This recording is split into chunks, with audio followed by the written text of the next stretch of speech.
Book 11, Necropolis of the Gods, Chapter 1, Founding of an Empire. Beirut. Linley and Bibi exchanged a glance. Linley still remembered how Bibi had told him that not long after he was born, when he still hadn't been able to open his eyes, a very warm, intimate voice had told to him, he was of the Beirut clan. Lord Beirut. Bibi spoke. Fine. I'll go with you. Linley looked at Bibi. Bibi's normally adorable eyes were now very solemn, and held within them a hint of excitement. Bibi had never known anything about his parentage, and when he had been able to open his eyes, he hadn't found any rat-type magical beasts nearby. Bibi had always wondered if that warm, intimate voice had been his mother's. Unfortunately, Bibi had never seen her. The only clue he had was those 3 syllables, Beirut, Beirut. The violet gold rat king, Harry, laughed. Don't be like this. My lord father has invited Bibi to go over to meet him. It definitely isn't for any bad reasons. As he spoke, he looked at Bibi. Bibi, let's go. The other 2 violet gold rat kings also looked at Bibi. Bibi immediately flew into the air. This trip of Bibi's to the Forest of Darkness will take a bit of time, most likely. Don't be in too much of a rush. The third of the violet gold rat kings, Harvey, said. Linley nodded, then said to Bibi, Bibi, if anything major happens, immediately let me know. Linley and Bibi could speak at a very long distance through their spiritual connection. Generally speaking, while Bibi was in the Forest of Darkness, he could still spiritually communicate with Linley. Got it, boss. Bibi cracked a smile. Linley smiled encouragingly back at him. The mystery of his parentage was something that had weighed on Bibi's mind his entire life. Now that he had a chance of solving it, Bibi wouldn't hesitate at all. Plumes of snow circled down onto the earth. The discussion in the royal palace was extremely animated. So the mysterious king of the Forest of Darkness is named Lord Beirut. Rebecca held her hands over her heart, breathing excitedly. The 5 ultimate powers of the Yulan continent, the 5 deities, were indeed figures of awe. The power of deities was far greater than that of the saints. For example, Stella hadn't been able to resist even a finger flick from Caesar. Father. Taylor's pure eyes were filled with energy as he looked at Linley. Is that Beirut really powerful? Even more powerful than you, father. Linley and Wharton both laughed. In the eyes of his children, Linley was invincible. Lord Beirut, Linley looked towards the north, as though seeing that expert who stood atop the entire Yulan continent from within his lair in the Forest of Darkness. According to what those 3 violet gold rat kings said, Lord Beirut is most likely the most terrifyingly powerful deity in the Yulan continent. Linley patted Taylor's head and said lovingly, Taylor, your father doesn't have the strength to challenge him yet. Then father will definitely surpass him in the future. Taylor spoke with absolute certainty. My father is the greatest genius in the Yulan continent, and the most powerful dragon blood warrior in history. Haha, Linley didn't respond. He only laughed. Linley looked at Wharton, then instructed, Wharton, tomorrow, I plan to go to the private underground room and begin training. The founding of the Baruch Empire. I won't get involved in. The so-called private underground room was the pocket-dimensional room in the core of the Magi-site mines. Big brother, you won't participate. Wharton was very shocked. The founding of an empire was a major event. Forget it. Linley looked at Delia. Delia's mage force and spiritual energy had been increasing at an unbelievable rate. After reaching the 9th rank as an archmagus, her rate of improvement had only been increasing. This sort of improvement rate was simply astonishing to Linley. It seemed as though to Delia, there was no such thing as a bottleneck. Delia, I expect when the empire is founded, the Yulan Empire will definitely send envoys over. Your parents or other people might come over as well. You should stay at the palace and wait for them. Fine. Delia couldn't help but think of how her parents looked. She had left her clan only 12 years ago. The clan and Delia had reconciled long ago. Only, because the distance between the two was so vast, they rarely had a chance to meet. This time, with the Baruch Empire being founded, her parents would most likely come. Linley continued with his instructions. Delia, the private underground room is over 10 meters wide. I've already divided it into 2 layers. After you are finished, you can come find me. At that time, I'll help you enter the private underground room. You and I can train together. I expect that in a few years, you'll be able to reach the level of Grand Mega Saint, even before I do. Linley sighed as he spoke. Delia's eyes held a hint of excitement in them. Each time Linley went into seclusion for training, he would disappear for who knows how long. Delia naturally wanted to be with Linley during that time. Right. I'll definitely come looking for you at that time. Delia hurriedly said. The next day, Linley flew directly to the Magi site mine. After the battle, the Magi site miners had begun to quite orderly but quite frantically resume the excavations. In a short month, 60 or 70% of the gems in the Magi site mine had been excavated, and only a small number of deposits were left.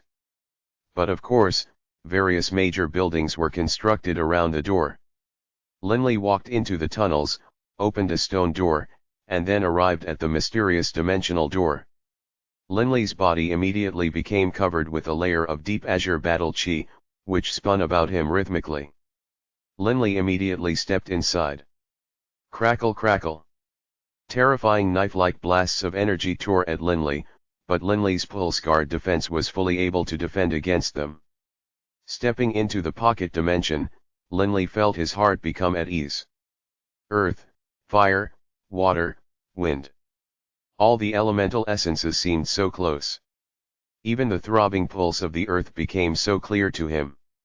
Raising his head, he saw that translucent membrane, and saw the multicolored chaotic space outside of it. I've already reached the level of 256 layers for a long time.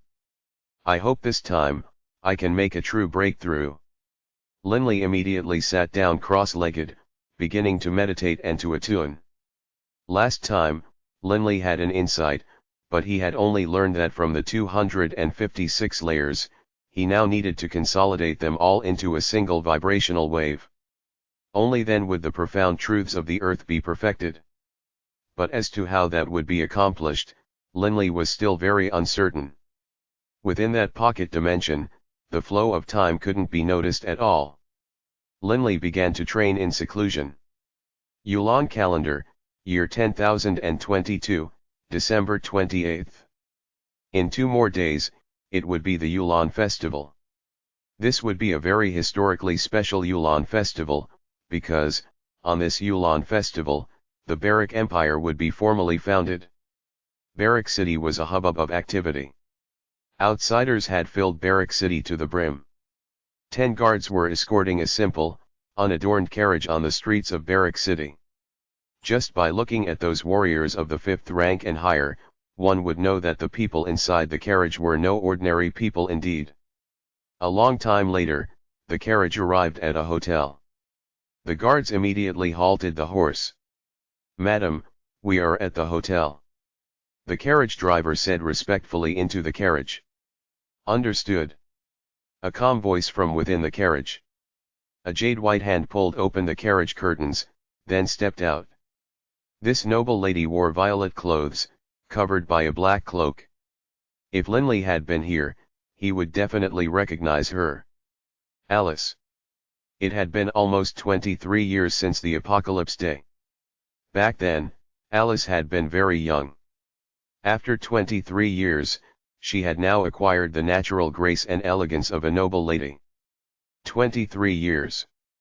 Alice looked at the city, her heart filled with emotion. She knew the name of the city, Baruch City. This city had been founded based on the name of Linley's clan.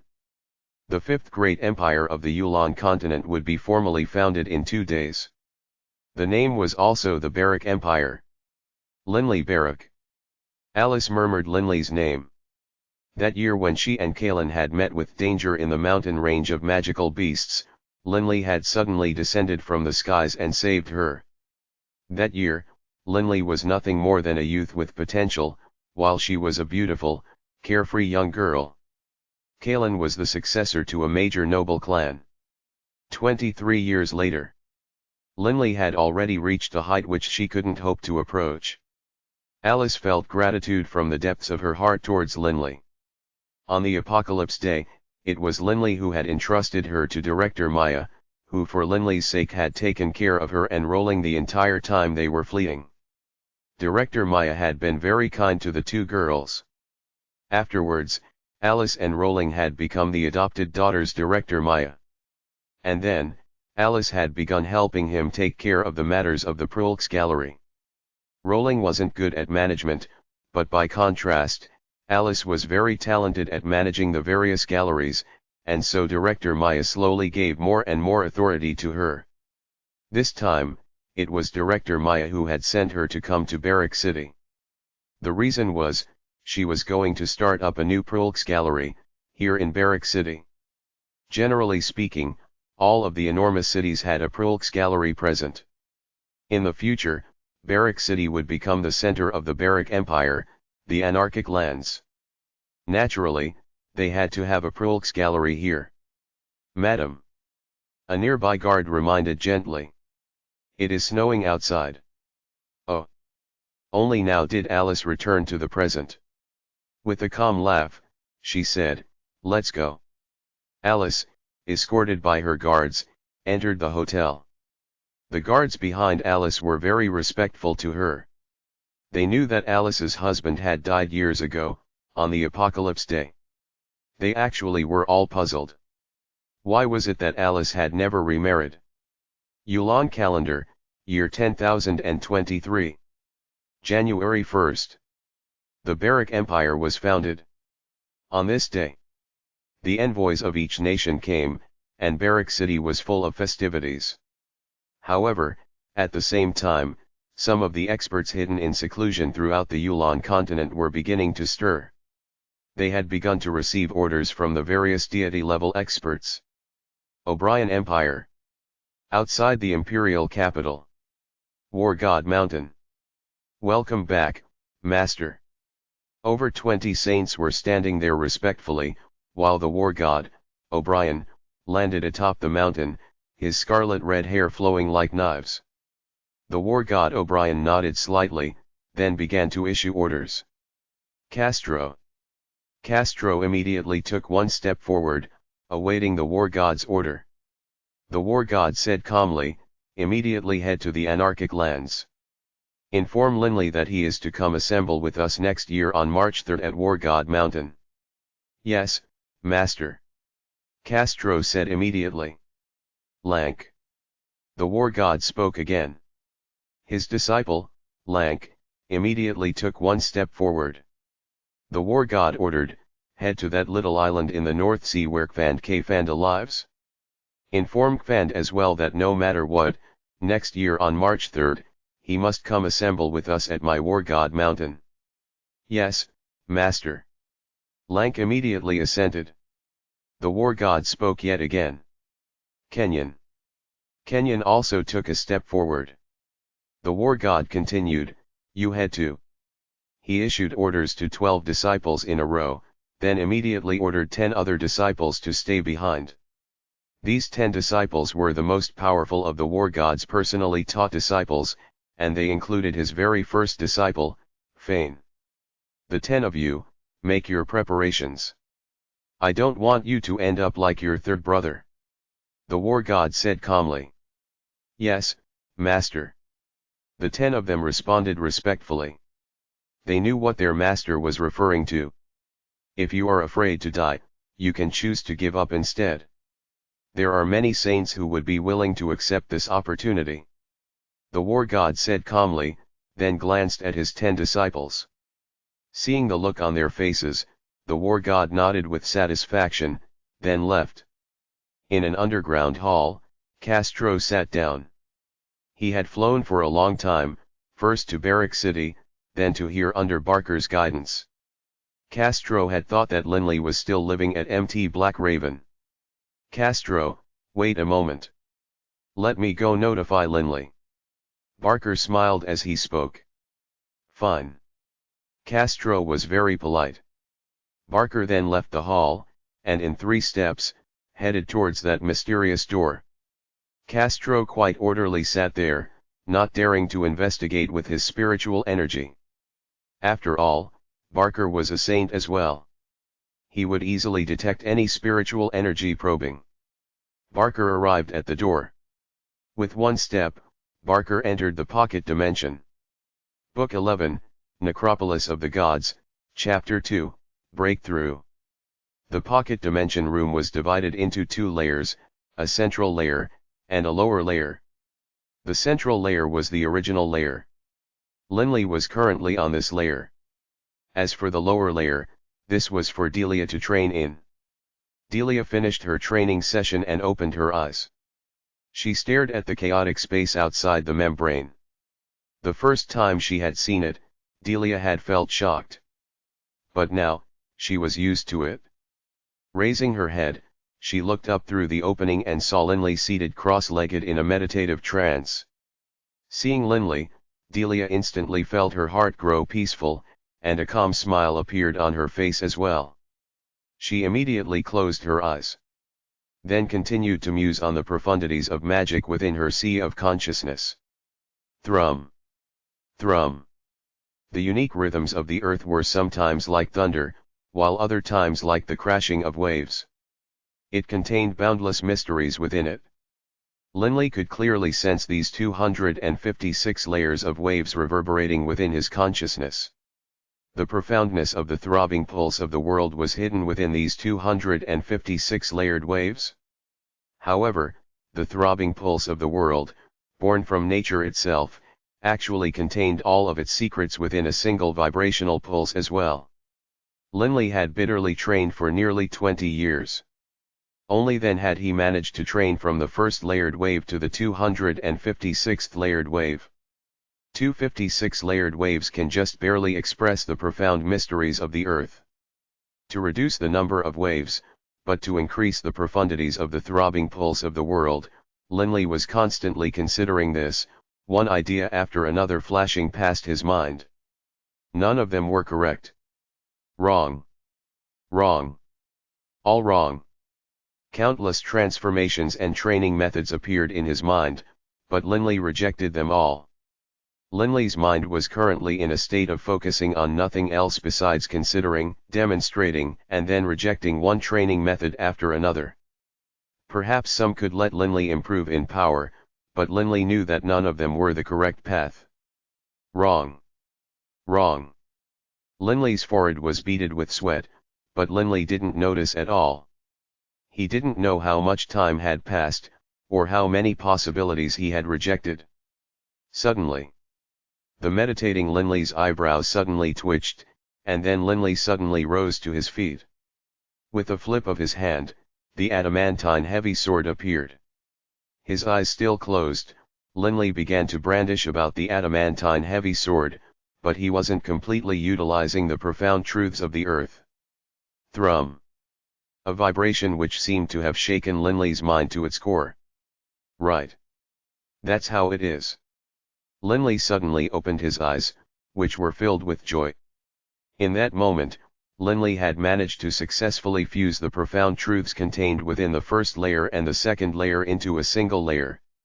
Combining 2 layers into 1 layer, Linley's eyes were filled with wild joy. Right. One step at a time. I can't possibly combine all 256 layered waves into a single wave all at once. First, I'll combine 2 at a time. I'll combine them all separately. The first wave and the second wave became 1. The third wave and the fourth wave would become 1. The 255th wave and the 256th wave would become 1. The end result would be that he would be able to exert the power of the 256 layered waves of the profound truths of the earth into just 128 layered waves. Analyzing and combining them separately would be far easier. In addition, Linley had already succeeded in merging the first wave with the second wave. Right. This has to be right. Linley was very confident in his chosen path. After all, the end result of this throbbing pulse of the world was combining the 256 layers of waves into a single wave. Thus, any two waves should be fuseable as well. Only, it would still be difficult. With the successful test case of fusing the first and the second waves, however, Linley now had confidence in this method. Each and every single wave contained with it a different aspect of the profound mysteries. Every single fusion attempt required Linley to spend an enormous amount of time and effort guessing, testing, and evaluating. Lord Linley. As Linley was pondering his next move, he suddenly heard a familiar voice. Linley opened his eyes. It was Barker. In the room below, Delia awakened as well, and she leapt onto the central level. After all, the distance between the two was only 2 or so meters. Given Delia's current level of power, she could easily leap that distance. Barker, why are you here? Delia grinned at him. Linley allowed his mind to temporarily rest for a while. He had thought for a long time and tested for a long time. By now, Linley had already successfully fused the third and the fourth waves. What Linley now needed to do was to continue, until he fused the 255th and the 256th waves. At that time, the 256 layered waves of the profound truths of the earth would be simplified to the 128 layered waves of the profound truths of the earth. Linley expected that his power would instantly rise multiple times. It is already so hard to fuse two waves into one. To continue down this path and further fuse the 128 waves into 64 waves will most likely be far more difficult. This sort of fusion, to describe it in a rather crude way, was like fitting something into a box. If you had 4 boxes, and you wanted to put the items in 2 of the boxes into one box, although it would be hard, it was doable. One could put the items in those 4 boxes into just 2 of the boxes. But if you then wanted to squeeze the items in those 2 boxes into just one of the boxes, it would be at least 10 times harder than what you had done previously. This sort of difficulty rise was exponential. This wasn't something you could accomplish just by thinking about it. It required an extremely high level of comprehension regarding the throbbing pulse of the world and repeated attempts and repeated tests. Barker, what happened? Linley asked. Lord Linley, Castro of the War Gods College is currently outside. He came at the orders of the War God to find you. Barker immediately said. Hearing the words War God, Linley couldn't help but raise an eyebrow, then immediately stood up. Come, let's go outside and take a look. Resting his hand on Delia's shoulders, Linley immediately covered both his body and Delia's with that layer of deep azure battle chi, circulating it according to that unique rhythm. Crackle crackle. As they walked past the door, Linley took a few turns, and then arrived at the underground meeting hall. Castro was currently there waiting quietly with eyes closed. Hearing Linley's footsteps, Castro immediately opened his eyes and stood up. As soon as he saw Linley, Castro immediately revealed a smile on his face, while he was secretly shocked. Linley is far more reserved and disciplined than he was last time at the imperial capital. No wonder Senior Apprentice said that Linley was on par with him now. Castro, we haven't met in years. Please, sit. Linley smiled as he sat down. Castro's smile grew wider. It has been years indeed. These past few years, I haven't changed much, but you, Linley. Not only has your personal power improved dramatically, you've even gotten married and had children. I saw your 2 children in Baruch City. That tailor was especially cute. Hearing others praise his children, Linley naturally felt quite happy. Delia laughed as well. Mr. Castro. What is the purpose of this visit? Castro laughed as well. This time, I have come at the order of Master. I have come to deliver some news to Linley. What news? Linley was puzzled. Next year, March 3rd, Linley, you must make haste to War God Mountain. Castro instructed. Linley, Barker, and Delia glanced at each other, their hearts puzzled. Linley spoke. Castro, can you tell me why the War God is asking me to head to War God Mountain next year, on March 3rd? What is this about? Castro hesitated a moment. Is there a secret involved? Linley guessed. Castro nodded. Linley's heart suddenly moved.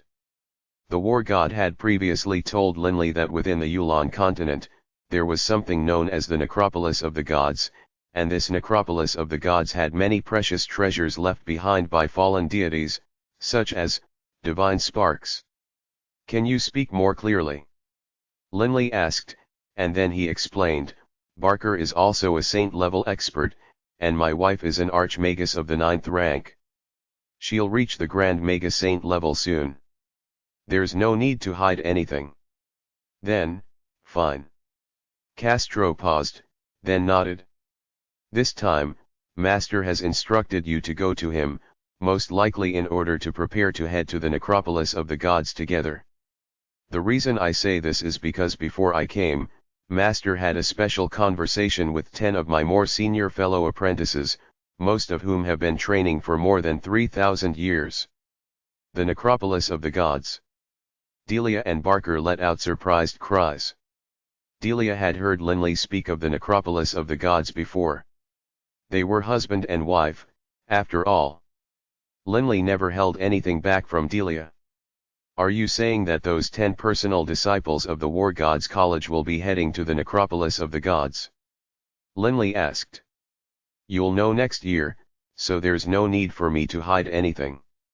Our War Gods College is indeed sending 10 personal disciples over. Castro's face grew solemn. But Linley, entering the Necropolis of the Gods is extremely dangerous. Just because you are strong, doesn't mean you'll necessarily survive. Oh. Linley frowned, a bit puzzled. Castro explained, Master only chose his 10 most powerful disciples. You should have guessed this. The Necropolis of the Gods is a place which will easily kill most saints who go there. Only upon reaching a certain level would one have hope of surviving. But if you are strong but have terrible luck, then you still might lose your life. Castro laughed bitterly. In the history of the War Gods College, several experts died in there, such as our third brother. In the past, his level of power was equal to that of the senior apprentice, but he still died in the Necropolis of the Gods. Linley nodded slightly. The people of the War Gods College had undoubtedly entered the Necropolis of the Gods multiple times. They were fairly experienced. Very dangerous? Delia asked, feeling a bit worried.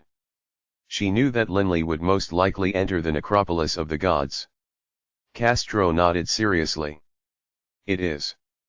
Master has said that if one rashly charges about in the Necropolis of the Gods, even someone like Master will fall, much less a saint. Thus, in the Necropolis of the Gods, one needs strength, one needs caution, and of course, one needs a bit of luck. Castro suddenly laughed. But you don't need to worry. I only heard of these things from my other fellow apprentices. I'm not too clear myself. It probably isn't too dangerous. After all, the senior apprentice has been in the Necropolis of the Gods 4 times now, but he's still alive, right? Delia was gripping Linley's hands, afraid. Feeling the warmth coming from Delia's hand, Linley felt a warm sensation in his heart as well. He immediately consoled her, Delia, it is fine.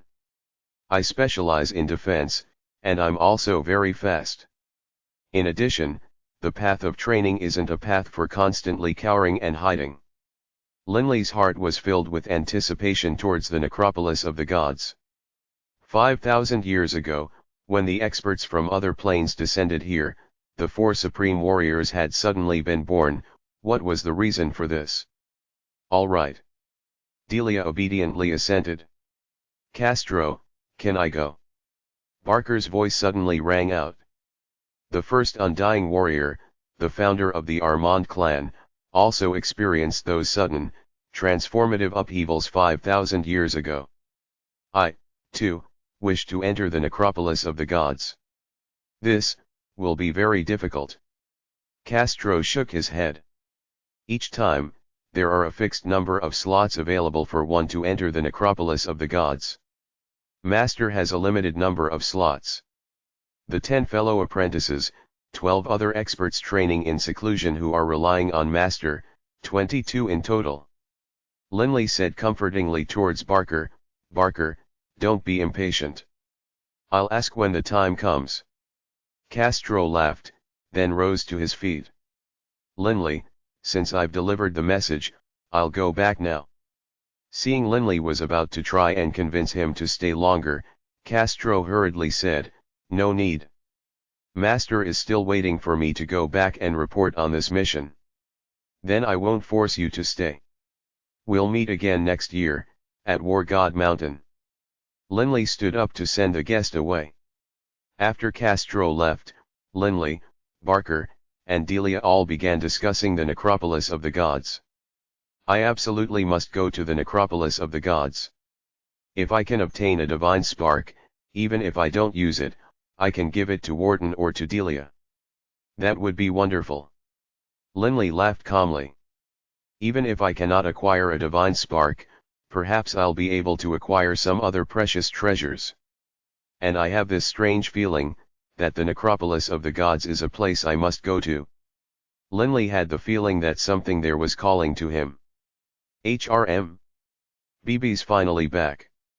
Linley's eyes lit up. BB had gone to the Forest of Darkness to understand his heritage. So what was his heritage, exactly? Book 11, Necropolis of the Gods, Chapter 3, BB's Heritage. In the air above the boundless Forest of Darkness, a black shadow was streaking through the skies at high speed, disappearing into the horizon. BB's little eyes were filled with grief and rage. "I will make them die." BB ground his fangs, but first, BB flew in the direction to where Linley was training in seclusion. Swish! It was a bright day. Although there were soldiers on guard, a blurred shadow suddenly flashed past them, entering the underground tunnels. Those soldiers didn't even notice that a magical beast had entered the hidden area. Within the main hall of the underground tunnels, Barker had already left. Linley and Delia weren't in a hurry to return to their training, as they quietly waited for BB to arrive first. "Boss!" Sobs in his voice, BB threw himself into Linley's arms. "What is it, BB?" Linley and Delia both felt shocked. In Linley's arms, BB raised his little head, staring at Linley with his emotional eyes. "Boss, my father and mother are both dead already." "Will you?" BB had been wondering about them this entire time, but alas, this was the result. "What happened? Speak clearly." Linley said hurriedly. "Don't cry." Linley could sense that BB seemed to still have the mental age of a youngster. He was far from being an adult of whatever race he was. BB nodded. "I already met Grandpa Beirut. Grandpa Beirut told me that my father was a stun-eater rat, and my mother was a shadow mouse. They were both very powerful, both at the 9th rank.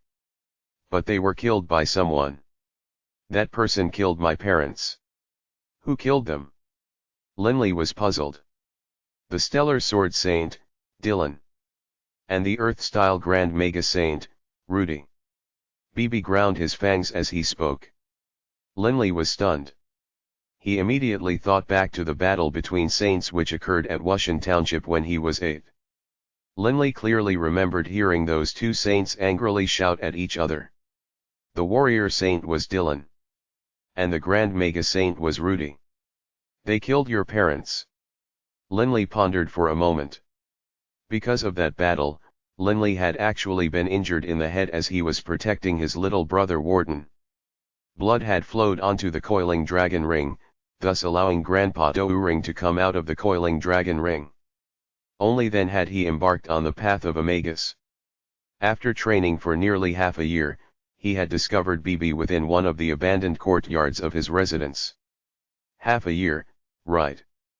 Given Bibi's growing speed, half a year after being born, he probably would have developed from an infant size to the size he was when I first saw him. In terms of time or location, it all fit. Linley had been puzzled at the time. Why had two saints come to do battle at Wushan Township? Now, it seemed, the truth was it had something to do with Bibi's parents. Why did they kill your parents? Linley asked. Bibi didn't answer directly. Boss, the Forest of Darkness is the lair for all rat-type magical beasts. Although the mountain range of magical beasts has many rat-type magical beasts, it can't compare to the number in the Forest of Darkness. Linley nodded inwardly when he heard this. Rat-type magical beasts were highly adept at reproducing in large numbers.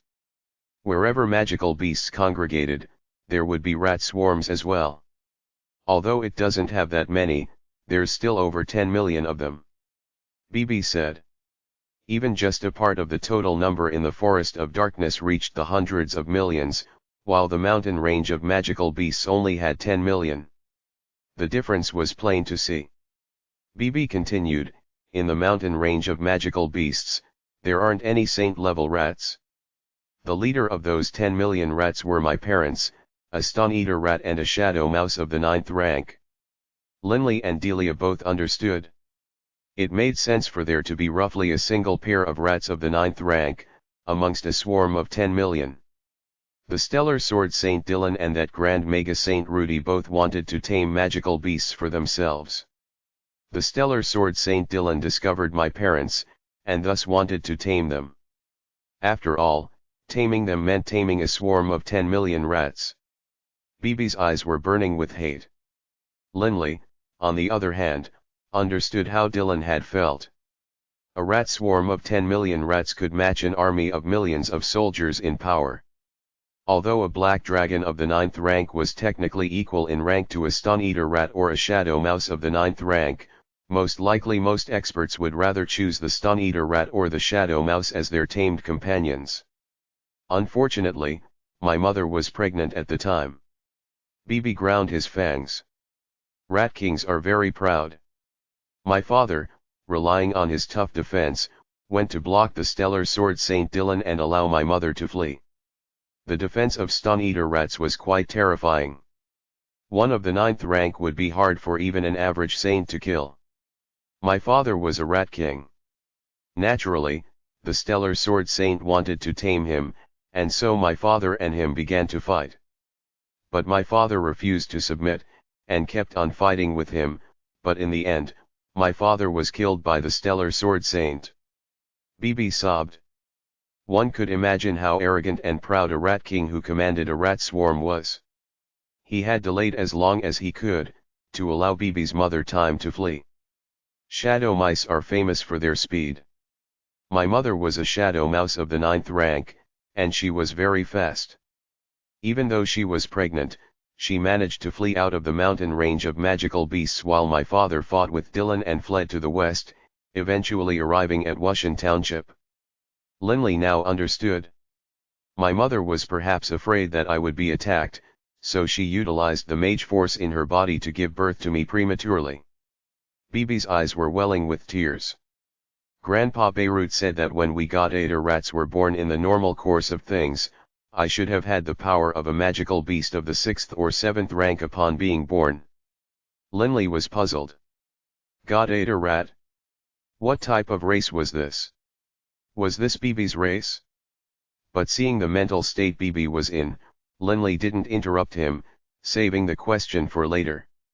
After giving birth to me prematurely, my mother's body was internally wounded. In that sort of situation, my mother instructed me to stay in that ruined courtyard and not to run around.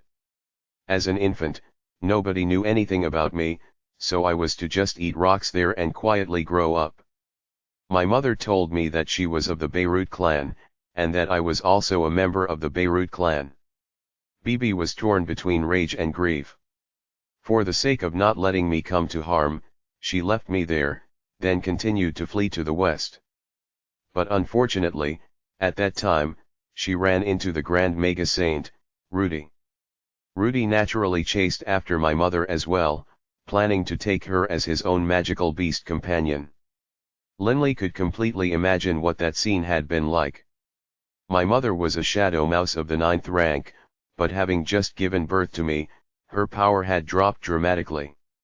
She ran east as fast as she could, but at that time, Dylan arrived as well. Dylan, being a warrior, was able to rely on certain speed techniques to seize my mother. Bibi grew agitated and angry.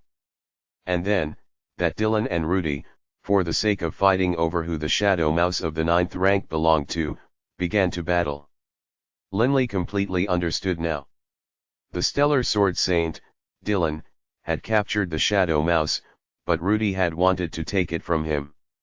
The two saints battled in the eastern skies above Wushan Township, which had been a catastrophe to the people of Wushan Township. Even Wharton had nearly been crushed to death, but fortunately, Linley had protected him. And Linley had been fortunate enough to have the Coiling Dragon ring be bloodbound to him as a result. Right. Linley still recalled how, in his youth, he had heard the Stellar Sword Saint, Dylan, shout angrily, "Rudy, if I can't have it, then you won't either." And then, Dylan's hands had suddenly glowed with light, and the sound of a terrifying explosion had rocked the world. Right. Shadow mice are physically small. In battle, they can enlarge themselves slightly, but normally, they are like Bibi, roughly 20 centimeters or so, the size of a palm. Linley knew the complete truth now. At the time, Bibi's mother had been in Dylan's palm. But at that time, Dylan was over a kilometer away from Linley. Linley couldn't even make out Dylan's figure, much less what Dylan was holding in his hands. Shadow mice were famed for their speed and their attack, but their defense wasn't all that powerful, far weaker than stun-eater rats. When the saint-level Dylan had exploded forth his battle chi, a shadow mouse of the 9th rank who had been weakened dramatically by childbirth had of course been easily killed. So the truth comes out. Linley understood everything now. He knew why those two saints had come to the eastern skies of Wushan Township to do battle. At the time, when Dylan had angrily shouted, "Rudy, if I can't have it, you can't either," he was referring to Bibi's mother. Half a year after that battle, Linley had encountered Bibi. And then, the legendary adventures of Linley and Bibi had begun. No wonder. No wonder. Linley now also understood why Bibi said his enemies were Rudy and Dylan. If it wasn't for Dylan, Bibi's father wouldn't have died. And if it hadn't been for Rudy, perhaps Bibi's mother wouldn't have been forced to her death as well. Linley looked at Bibi. Bibi's eyes were filled with tears. He furiously said, "Those two bastards, I'll definitely kill them." HRM. Linley suddenly was filled with all sorts of questions. Bibi's father was a stun-eater rat of the 9th rank, while his mother was a shadow mouse of the 9th rank. Why was Bibi so powerful? Bibi didn't seem like a stun-eater rat or a shadow mouse. He had easily reached an extremely high level of power, and he was continuing to grow stronger. In addition, only Dylan and Rudy should have known what happened back then, as well as Bibi's dead parents. But how was it that upon returning from the Forest of Darkness, Bibi knew all this? How did that deity in the Forest of Darkness know all of these things? Could it be that the spiritual power of the deity was so great that it could even stretch over 10,000 kilometers, from the Forest of Darkness to Wushan Township? Even if it could it be that a deity was able to maintain such a dispersal of spiritual power for so long? If he had discovered this at that time, why hadn't he saved Bibi's parents? "Bibi, how did you learn this?" Linley immediately asked. Delia was looking at Bibi in puzzlement as well. "Grandpa Baruch told me," Bibi replied. Linley asked questioningly, "This Lord Baruch, even though he is a deity, he shouldn't have the ability to look into the past. How did he know about this? And it seems he knows all the details." Bibi explained, "Boss, it's like this. After Grandpa Beirut discovered me, he sent the violet gold rat kings to the mountain range of magical beasts. First, they questioned the members of the rat swarm. And then Grandpa Beirut personally scanned the memories of Dylan and Rudy. What? Linley and Delia both let out cries of shock. Memory. A grand mega saint like Zisler was able to read memories, true, but after doing so, the affected person's soul would be destroyed and he would die. However, the stellar sword saint, Dylan, was perfectly well and alive. He had even been beaten by Olivier years later. In addition, if Dylan and Rudy had died, that would have been a major event. Linley definitely would have heard about this. Grandpa Beirut is very powerful. BB explained. He said that anyone not at the deity level wouldn't be able to hide any of memories in front of him. Even saints would have their memories read without them knowing about it at all. Linley didn't dare believe it. This was too terrifying. Even saints wouldn't be able to notice. Linley absolutely refused to believe a demigod was capable of such a power. Grandpa Beirut is the #1 expert of the entire Yulon continent plane. BB explained. The absolute, unquestioned #1 expert. Even the war god and the high priest have to listen to Grandpa. Even that planar overseer, Hodan, doesn't dare to offend Grandpa Beirut. Grandpa Beirut is the true king of the plane of the Yulon continent. BB continued. Linley and Delia exchanged a glance.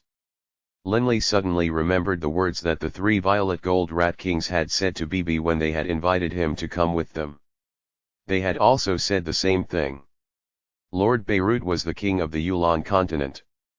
Grandpa Beirut was the very first God-Eater rat in all the planes of the universe. Even the very name, God-Eater rat, was chosen by Grandpa Beirut himself. BB said proudly.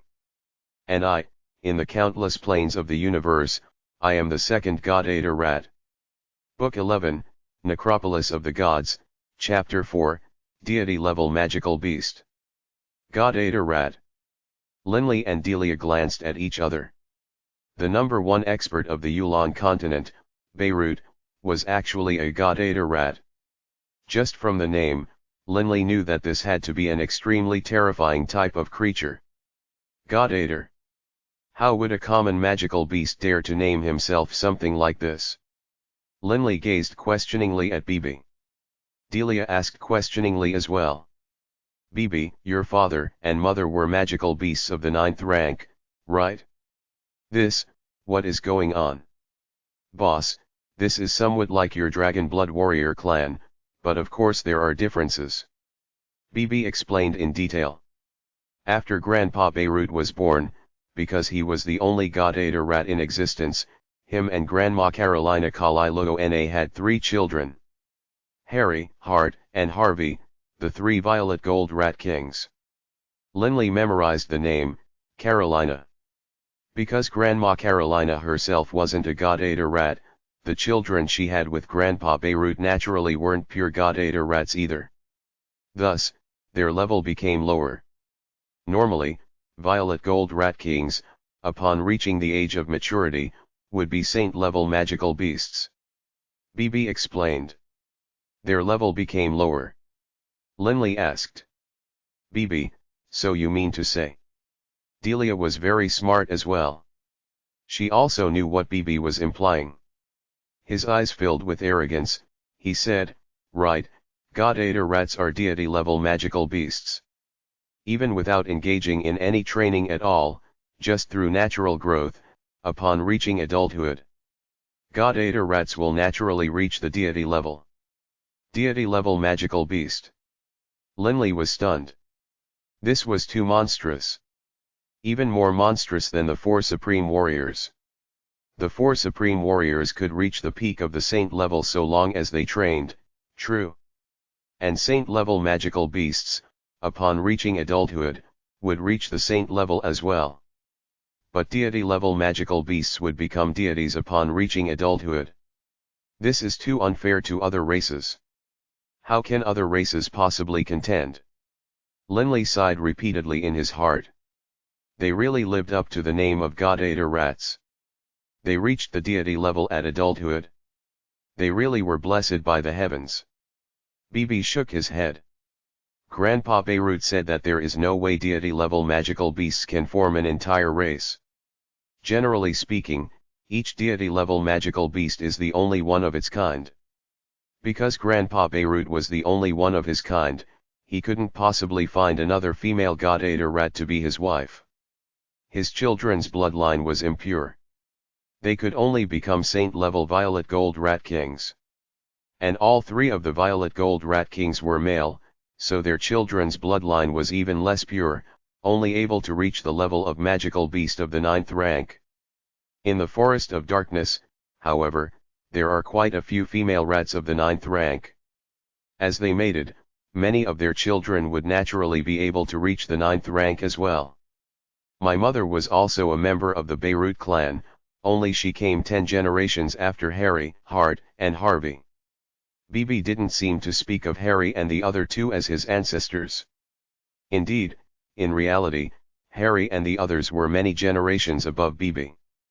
But Bibi himself was a god-eater rat. Aside from Beirut, the only god-eater rat in existence. Linley nodded. As for me being a god-eater rat, Bibi said innocently, according to what Grandpa Beirut said, my mother carried a bit of the Beirut lineage to begin with, and then mated with a stun-eater rat of the 9th rank. Perhaps there was some sort of mutation or throwback. After all, many rats of the 9th rank had mated with each other, but it seems as though aside from myself, none of them have become god-eater rats. Bibi said innocently. Not just in the Yulon continent, mind. In all of the countless planes which Grandpa Beirut has gone to. Countless planes. Linley and Delia exchanged glances. Lord Beirut was simply too terrifying.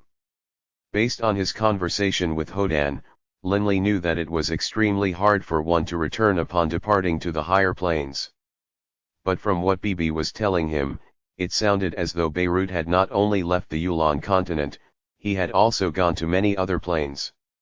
No wonder he is reputed to be the king of the Yulon continent, and why even the war god and the high priest must obey his orders. Linley secretly thought to himself. What level of expert is he? A full god? Or perhaps even, a high god?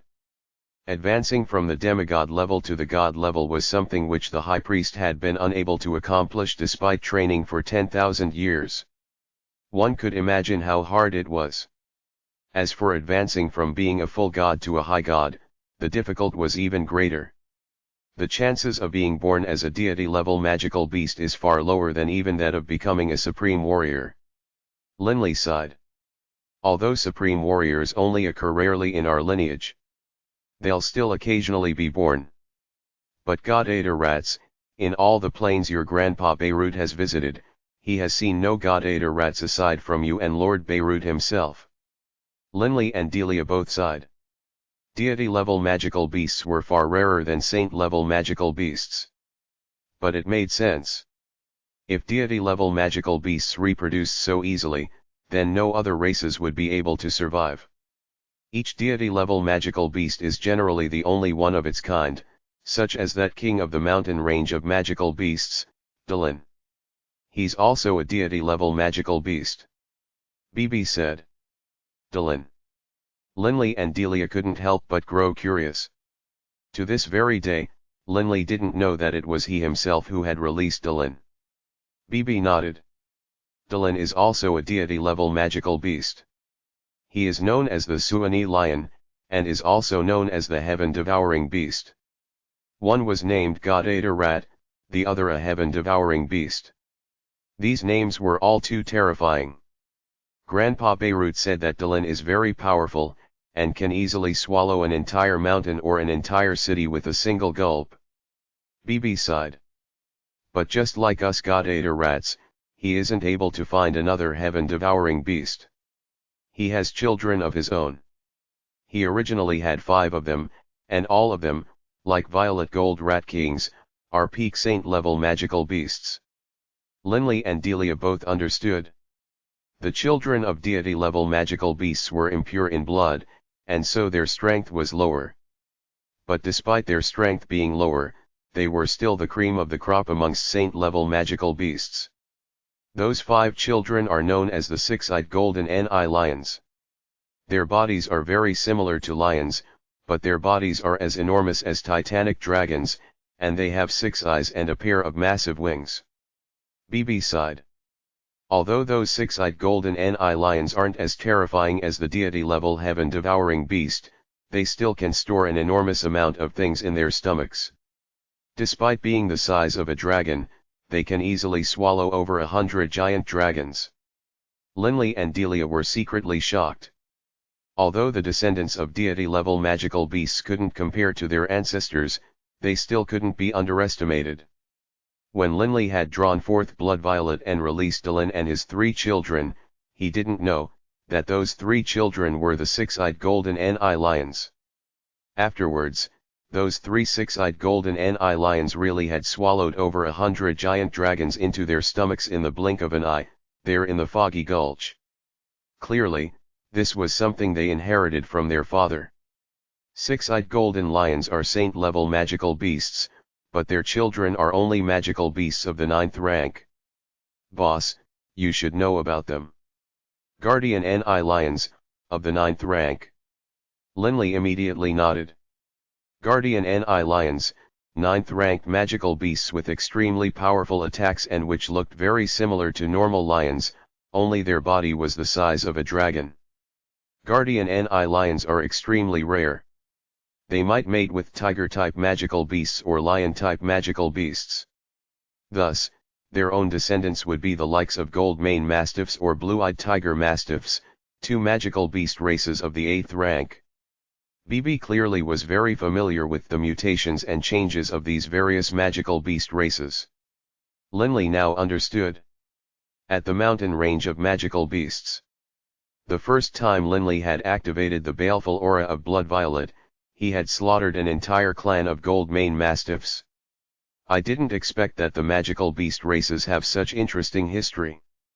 Delia was quite intrigued as she listened. If you follow their ancestry, it would seem as though gold-mane mastiffs and blue-eyed tiger mastiffs can trace their heritage back to this deity-level magical beast, the Suani lion. Are you saying that Dylan, long ago, had come to the Yulon continent before? Linley suddenly realized what the implications were. In the past, the mountain range of magical beasts had no deity-level experts. In other words, at least within the past 1,000 years, Dylan had not been present. But if Dylan had never been in the Yulon continent, how could it be said that guardian Ni lions, gold-mane mastiffs and blue-eyed tiger mastiffs were his descendants? Right. According to what Grandpa Beirut said, 10,000 years ago, Dylan had come to our Yulon continent. BB explained. These gold-mane mastiffs, blue-eyed tiger mastiffs, and guardian Ni lions can all be considered his descendants. BB laughed as well. Actually, it was the same for him. Didn't the large number of descendants of the god-eater rat eventually devolve into stone-eater rats and shadow mice? But according to what Grandpa Beirut said, in the past, Dylan had 5 children. It seemed as though 2 of them died in the Gabados prison. Only 3 are left now. BB said. Linley nodded slightly. Linley didn't know much about the history of the Yulon continent, especially from 5,000 years ago. And this was 10,000 years ago. There were very few books containing records regarding what happened 10,000 years ago. What had happened back then? Nobody really knew. After all, most books started from the founding of the Yulon calendar and empire. Most started from Yulon calendar, year 1. BB, doesn't this mean that in the future, you will easily reach the deity level? Linley laughed as he looked at BB, and BB's eyes shone with a rare flash of pride, but then his eyes quickly dimmed. No matter how powerful I am, my parents are still dead. BB looked at Linley, then said seriously, Boss, keep training. I'm going to make a trip. As he spoke, he immediately flew out. BB, where are you going? Linley immediately asked. I'm going to kill those two bastards. Bibi's voice echoed within the hall, but Bibi himself had disappeared. Linley let out a sigh. Linley wouldn't say anything about Bibi going to kill Rudy and Dylan. After all, he too would seek revenge on someone who had killed his parents. Now all is made clear. Linley sighed in his heart. In the past, the war god had treated him so kindly, and even helping him out in the matter of his little brother's marriage. When the Baruch kingdom was founded, even Rosary of the Frost Goddess shrine had come, and even the high priest had sent his disciples over. Linley didn't have a relationship with any of those hidden powers, but they all sent people. They weren't giving me face. They were giving Bibi face. They were giving face to the king of the Yulan continent. Linley knew very well that no matter how strong he was, and how powerful his ancestors had been, and even if his dragon blood warrior ancestors had become deities in the infernal realm, so what? What impact would any of those things have on the war god and the high priest? Here in the Yulan continent? As the saying goes, heaven is far above you, and the emperor is far away. What happened nearby was what mattered. In the plain of the Yulan continent, even the war god, high priest, Dylan, and the others all had to listen to Beirut. Bibi had said that even the planar overseer from the infernal realm, Hodan, had to be obedient and orderly in front of Lord Beirut. One could imagine how much authority Lord Beirut had. What's his is his. As for myself, I need to work hard. Linley didn't want to rely on anyone else. Come, Delia. Let's return to the training room. Holding Delia by the hand, Linley smiled as he spoke. Delia smiled as well, and the two left the hall, quickly returning to that planar door. They returned to the life of training which belonged to them. But even as he began training again, Linley still felt questions in his mind. Hodan was the planar overseer who had come from the infernal realm, and he definitely had to have a powerful source of support and backing from the higher plane of the infernal realm. Why was it that even Hodan had to be obedient in front of Lord Beirut? What level of expert was this Lord Beirut, exactly? A full god? Or perhaps a high god? Linley didn't even dare to consider the possibility that he was a sovereign. For example, there were only 7 sovereigns of darkness. In all the countless planes of the universe, there were only 7 of them. Only when one died would another be born. In trillions of years, there might not be a single new sovereign throughout the universe. And what's more, in the higher planes, there was another bit of common knowledge. Sovereigns were not able to enter common, materials planes. Their power alone would cause any material planes to rip apart and collapse. Book 11, Necropolis of the Gods, Chapter 5, Bibi's Revenge.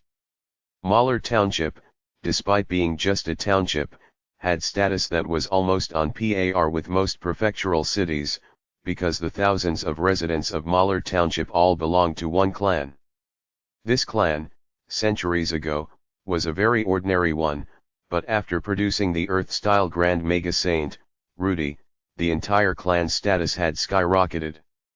However, right now, the central building in the township had collapsed, and the corpse of an enormous black dragon of the 9th rank lay there, coiled in the middle of the debris. A hole had been drilled through the head of this black dragon. Right now, all the residents of this township were staring with terror at the scene playing out in mid-air. The, to them, incomparably exalted Grand Mega Saint, Rudy, was being absolutely trampled by a black rat-type creature, without any chance of fighting back. Rudy's clothes were tattered, and his sacred Earth Guard armor had been ripped apart early on by 18 successive lightning-fast claw attacks from Bibi. Bibi's raw attack power was actually a bit higher than even that of Linley's, and in 12 years, he had gained some insights into the laws as well. Those 18 successive claws was the technique which Bibi was most skilled at. Even something as powerful as a saint-level Earth Guard armor had been broken through. If you want to kill me, then kill me. Why are you doing this? Did Linley order you to come? Rudy roared with fury and grief. He had heard that Linley possessed a saint-level rat-type magical beast with black fur. He didn't expect that he and Linley actually had enmity between them. But the only reply he got was another claw. Ah! Rudy's entire body spasmed in agony, and yet another large chunk of flesh and blood was ripped from his body. Even his face had BB's claw marks on it. BB's attacks were very precise. He wasn't trying to kill Rudy at all. You ask me why? BB's beady little black eyes were blazing with unquenchable flames of rage. Do you still remember, 30 years ago, you and Dylan fighting over that shadow mouse of the 9th rank? Rudy immediately thought back to that past event. This entire time, he had been quite unhappy about it. Dylan had actually killed that shadow mouse of the 9th rank.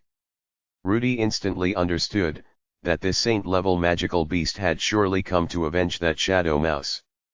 The one who killed the shadow mouse wasn't me, it was Dylan. Rudy hurriedly said.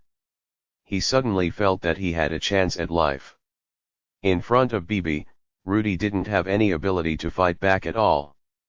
As soon as BB saw Rudy begin to chant a magic spell or the nearby elemental essence begin to move, BB would immediately give him a slap with the paw on the mouth. And given BB's power, even if he was able to successfully launch a saint-level spell, it might still be unable to harm BB. Indeed, you didn't personally kill them, but if it wasn't for you, my mother probably would have been able to flee early on. Ah! Rudy let out a miserable cry. His right arm had suddenly been sliced off by those sharp claws, and the severed arm fell down from the skies. If it wasn't for you, would Dylan have directly killed my mother? Yet another claw and yet another miserable cry. Rudy's left arm fell down from the skies as well. The mighty, dignified Grand Mega Saint, Rudy, had been devastated to such a degree. Rudy was totally bereft. In front of BB, he had no ability to resist at all. High Priest, why haven't you come? Rudy was growing more and more worried. In the minds of the saints of the Yulan Empire, the High Priest was their leader, and here, it was much like how, the saints of Radiant Church simply didn't dare to cause trouble within the boundaries of the O'Brien Empire. The other saints also didn't dare to cause trouble in the Yulan Empire, much less in a township so near the imperial capital. You, prepare to die. BB said calmly. The High Priest will definitely avenge me. Rudy shouted fiercely, and then a final claw welcomed him. This claw ripped him apart from the skull, creating a massive hole in it.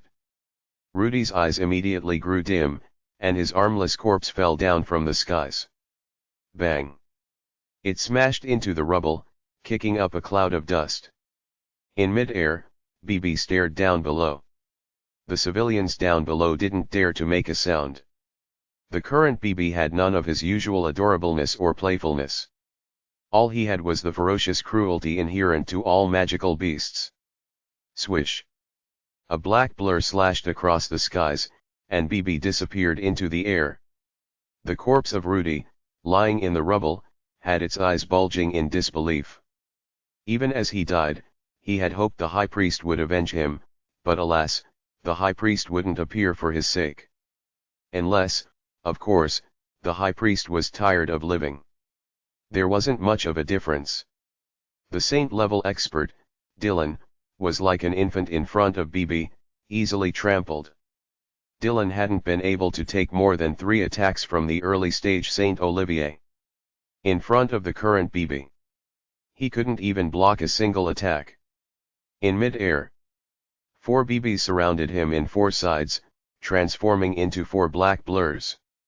They were playing a game of kickball, literally kicking the body of the saint-level expert, Dylan, all over the place. Bang! Dylan felt his waist receive another vicious kick, and then with a crunch, his bones shattered.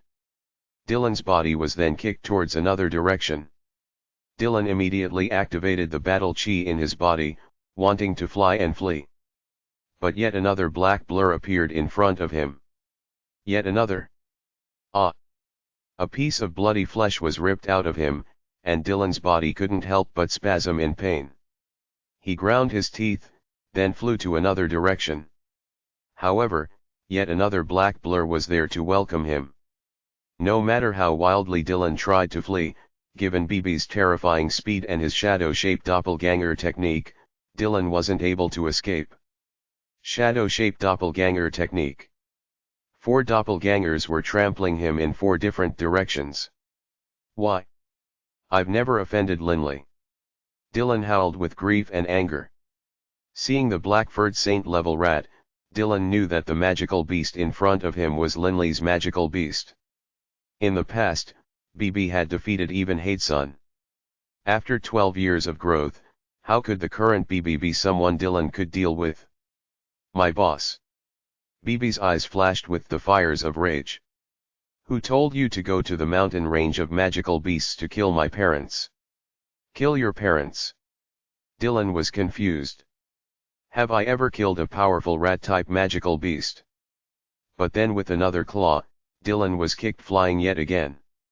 He felt his head grow dizzy. At BB's speed, he was able to kick Dylan dozens of times in a single second. By now, Dylan had been kicked over 1,000 times. Fortunately, he was at the saint rank, and thus could preserve his life. Who told you to kill my mother in front of Rudy? With a bang sound, yet another claw struck him. In front of Rudy? 30 years ago, the mountain range of magical beasts. Dylan understood everything now. He remembered what happened that year at the mountain range of magical beasts. So this mysterious rat was the child of those 2 rats of the 9th rank. Swish. Yet another claw to his face.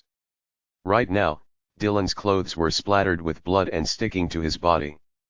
He didn't have a single place of undamaged flesh. After having been kicked around thousands of times, and with a piece of flesh being taken away with each kick, Dylan currently had half of his bones broken and visible to plain sight, along with his bright red flesh and blood.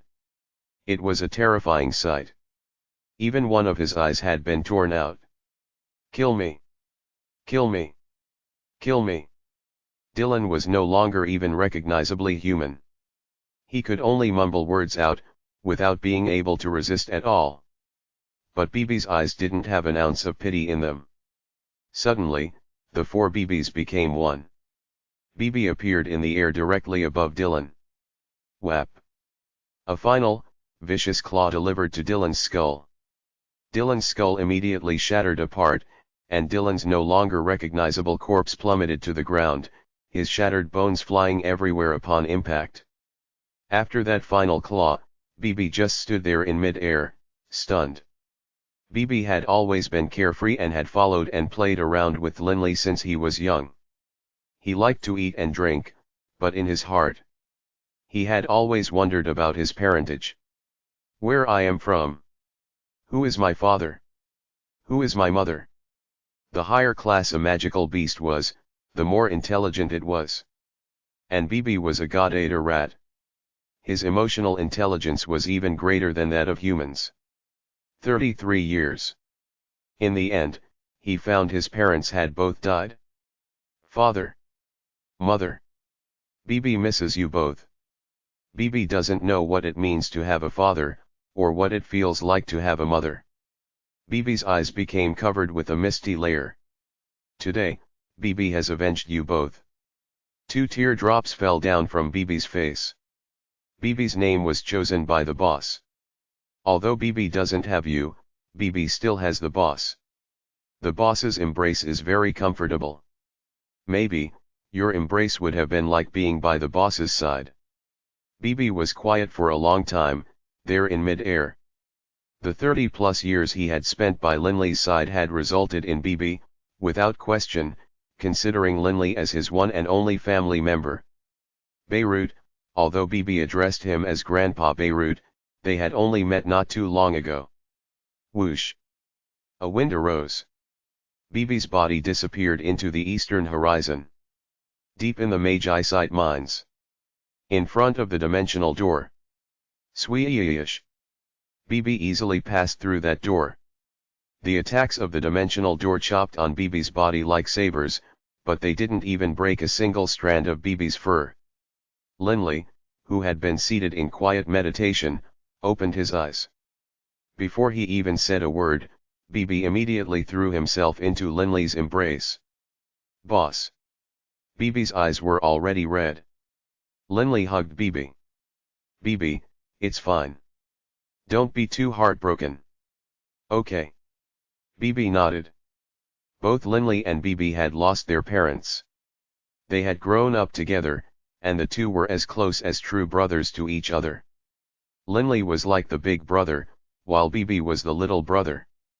Yulan calendar, year 10,024, March 2nd. Outside the imperial capital of the O'Brien Empire. War God Mountain. Yet another ray of light streaked across the skies and entered War God Mountain. A normally quiet courtyard within War God Mountain already had an entire group of people assembled. This courtyard was the place where the war god usually stayed when he wasn't behind closed doors engaging in training. In the empty space within the quiet courtyard, there were around 10 people, all of whom were chatting idly amongst each other. All of these people were exceedingly powerful. Not one of them was weaker than Hatesun had been. Bowditch has come as well. Someone spoke out. A skinny man with long silver hair flew down from the skies. Bowditch was yet another person who, in the past, had shaken the Yulan continent with his fame. But that was 3,000 years ago. These days, Bowditch lived a quiet life of training in the Arctic ice caps. "Bowditch, you came as well." One of the 10 people in the empty space, a grim-looking man with white-flecked hair spoke. "Olivier, if you can come, why can't I?" Bowditch's voice was very cold as well. His gaze was focused on Olivier. Currently, Olivier only had a single sword on his back, a translucent sword that emanated extreme cold. During his bitter training in the Arctic ice caps, Olivier had fought several times against Bowditch as well. The first time they had fought, Olivier had lost. But 8 years later, when they fought again, the two were on par. Soon, one expert after another arrived. "Fand, you arrived very late. This time." Seeing the experts continue to arrive, many people immediately laughed and greeted them. These experts, having trained in seclusion for thousands of years, almost all knew each other. They all belonged to the war god's side. By nightfall, 20 of them had arrived. According to their plans, there should be a total of 22. 10 from the war god's college. 12 other experts. "Our senior apprentice has arrived," someone suddenly said. A thin man with short jade hair whose back was ramrod straight and who had a sharp aura walked out. His blue robes fluttered in the wind. He was the senior apprentice of the war god's college, Fane. 5 prime saints. Fane was one of them. As Fane arrived, a group of people immediately went to welcome him. All of them greeted him very familiarly. The only one Fane hadn't met before was Olivier. "HRM? Where's Linley?" Fane spoke. "He isn't here yet." 21 of them had arrived. The only one missing was Linley. Book 11, Necropolis of the Gods, Chapter 6, Everyone assembled. By the time the other experts had already assembled at War God Mountain, Linley hadn't actually had the chance to head out yet. Linley had been secluded in meditation for over a year now. The Magi site mine had been emptied long ago, and right now, there was a massive, multi-kilometer underground castle built here. The master of the castle was Linley. Every day, many people who worshipped Linley would come to the outside of this castle and stare at it in awe. Beneath the castle, within the pocket dimension room. Outside the pocket dimension room was the terrifying anarchic space. Cracks in reality could be seen everywhere, while Linley still sat there in the meditative position, quietly training. Thrum. Thrum. Each beat of the throbbing pulse of the earth thrummed in Linley's heart, and also echoed like thunder in his mind. Linley's understanding of the profound truths of the throbbing pulse of the earth had deepened, step by step, from within the boundless sea which was the laws. The 256 waves of the throbbing pulse of the world was currently in the process of transforming into the 128 waves. Success. After an unknown period of time, Linley opened his eyes, revealing a hint of joy. After pondering for so long, I've finally managed to fuse the 256 waves into 128 waves. The power has multiplied several times over. Although the number of waves had decreased, the power had increased dramatically.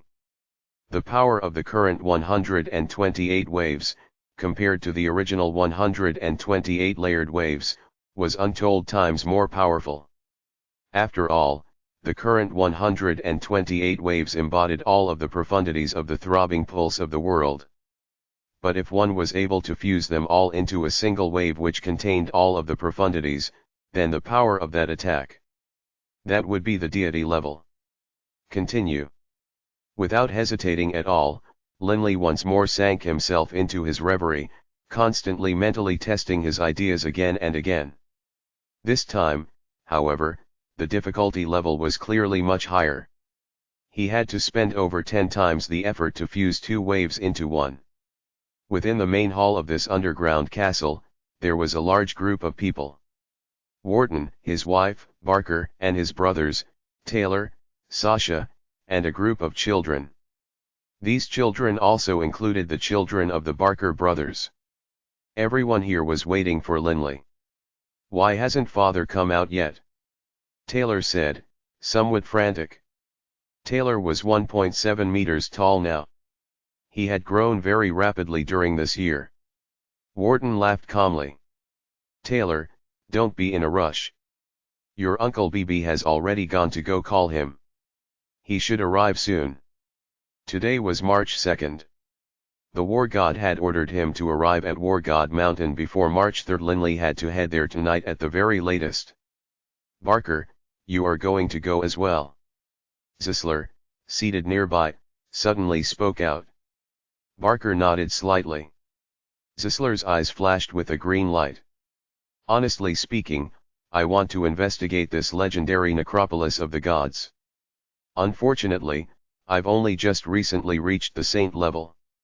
My self-protective ability is far too limited." Zisler was somewhat unwilling to accept this. All of these experts desired to reach the peak of training, after all. Nobody feared a bit of danger. If they didn't all have iron wool, how could they have possibly trained to the saint level? "He's coming." Zisler was the first to notice Linley's arrival. Everyone looked towards the side door of the hall, because they knew that Linley would be coming from the hidden training room, which was linked by the side door. Indeed, soon afterwards, Linley, with BB on his shoulders, walked out while holding Delia's hand, entering the main hall. Linley was shocked upon seeing the living room. Why were there so many people here? "Boss, have a good meeting with the others. It'll be 10 years before you see them again." BB's voice rang out. 10 years. Linley felt incomparably shocked. He wondered to himself, isn't it just a trip into the necropolis of the gods? Entering a necropolis, then coming out, a month would be too long. Why would it need 10 years? Linley looked at BB, puzzled. Everyone in the main hall looked at BB in confusion as well. BB said with absolute certainty, "The necropolis of the gods opens once every 1,000 years. Each time, one must remain inside for 10 years, and only after 10 years can one leave, but of course, if you die inside it, there's nothing for it." BB must have received this information from that one in the forest of darkness. It can't be false. Linley understood this, but he still couldn't help but frown. Suddenly, Linley felt pressure against his hand. Linley turned his head and looked at the nearby Delia, and saw the look of longing in her eyes. "Sorry," Linley said softly. This trip to the necropolis of the gods symbolized that he would be apart from Delia for 10 years. "I'm fine. Don't worry about me," Delia consoled Linley. "We'll have a long time together in the future. But Linley, you have to be careful. Delia didn't try to stop Linley from going to the Necropolis of the Gods, because Delia knew. In Linley's heart, he had the goal of reaching the peak of training. A place like the Necropolis of the Gods was a place where countless experts desired to enter but didn't have the chance to. How could Linley give up such a precious opportunity? Thank you. Linley's heart swelled with gratitude. Spend some time with the kids, Delia said gently. Linley turned his head and looked at his two children, Taylor and Sasha. You are so big now. By the time I come out of the Necropolis of the Gods, you'll be in your 20s.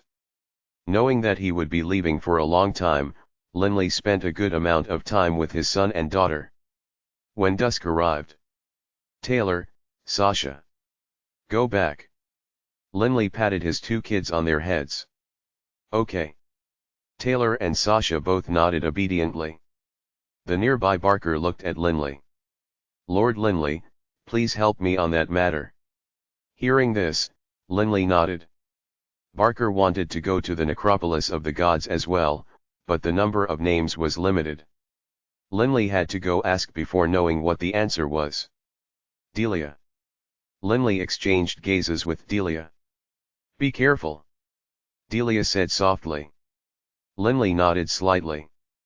The two kissed gently, and then Linley and Bibi flew away, leaving the castle and heading towards War God Mountain in the west. The wild wind howled as Linley and Bibi transformed into two rays of brilliant light, flying past the horizon.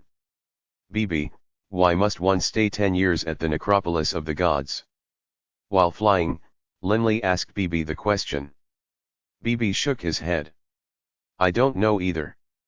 This is based on what Grandpa Beirut told me.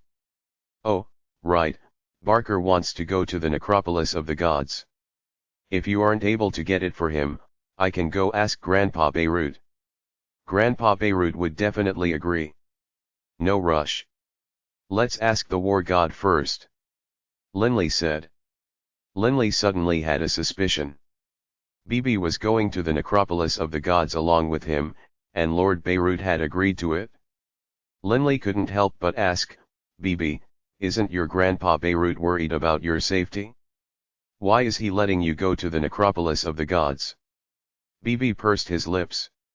Grandpa Beirut said that in the past, he himself had experienced countless dangers before reaching his current accomplishments. He wants me to be trained and tempered. As for the Necropolis of the Gods, as long as my luck isn't absolutely horrendous, staying alive should be fine. Linley nodded. After all, weren't Desri and Fane doing perfectly fine? Here we are. Linley could already see the distant War God Mountain. The two immediately flew down. So many experts.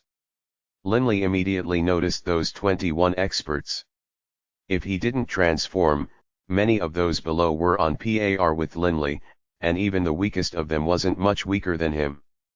But in my dragon-formed state, only Fane can do battle with me. In terms of understanding, he was still inferior to Fane. But dragon blood warriors simply had too much of an innate advantage. There was nothing that could be done about it. Or for example, Bibi, as a god rat, his innate advantages were even greater than that of the dragon blood warriors.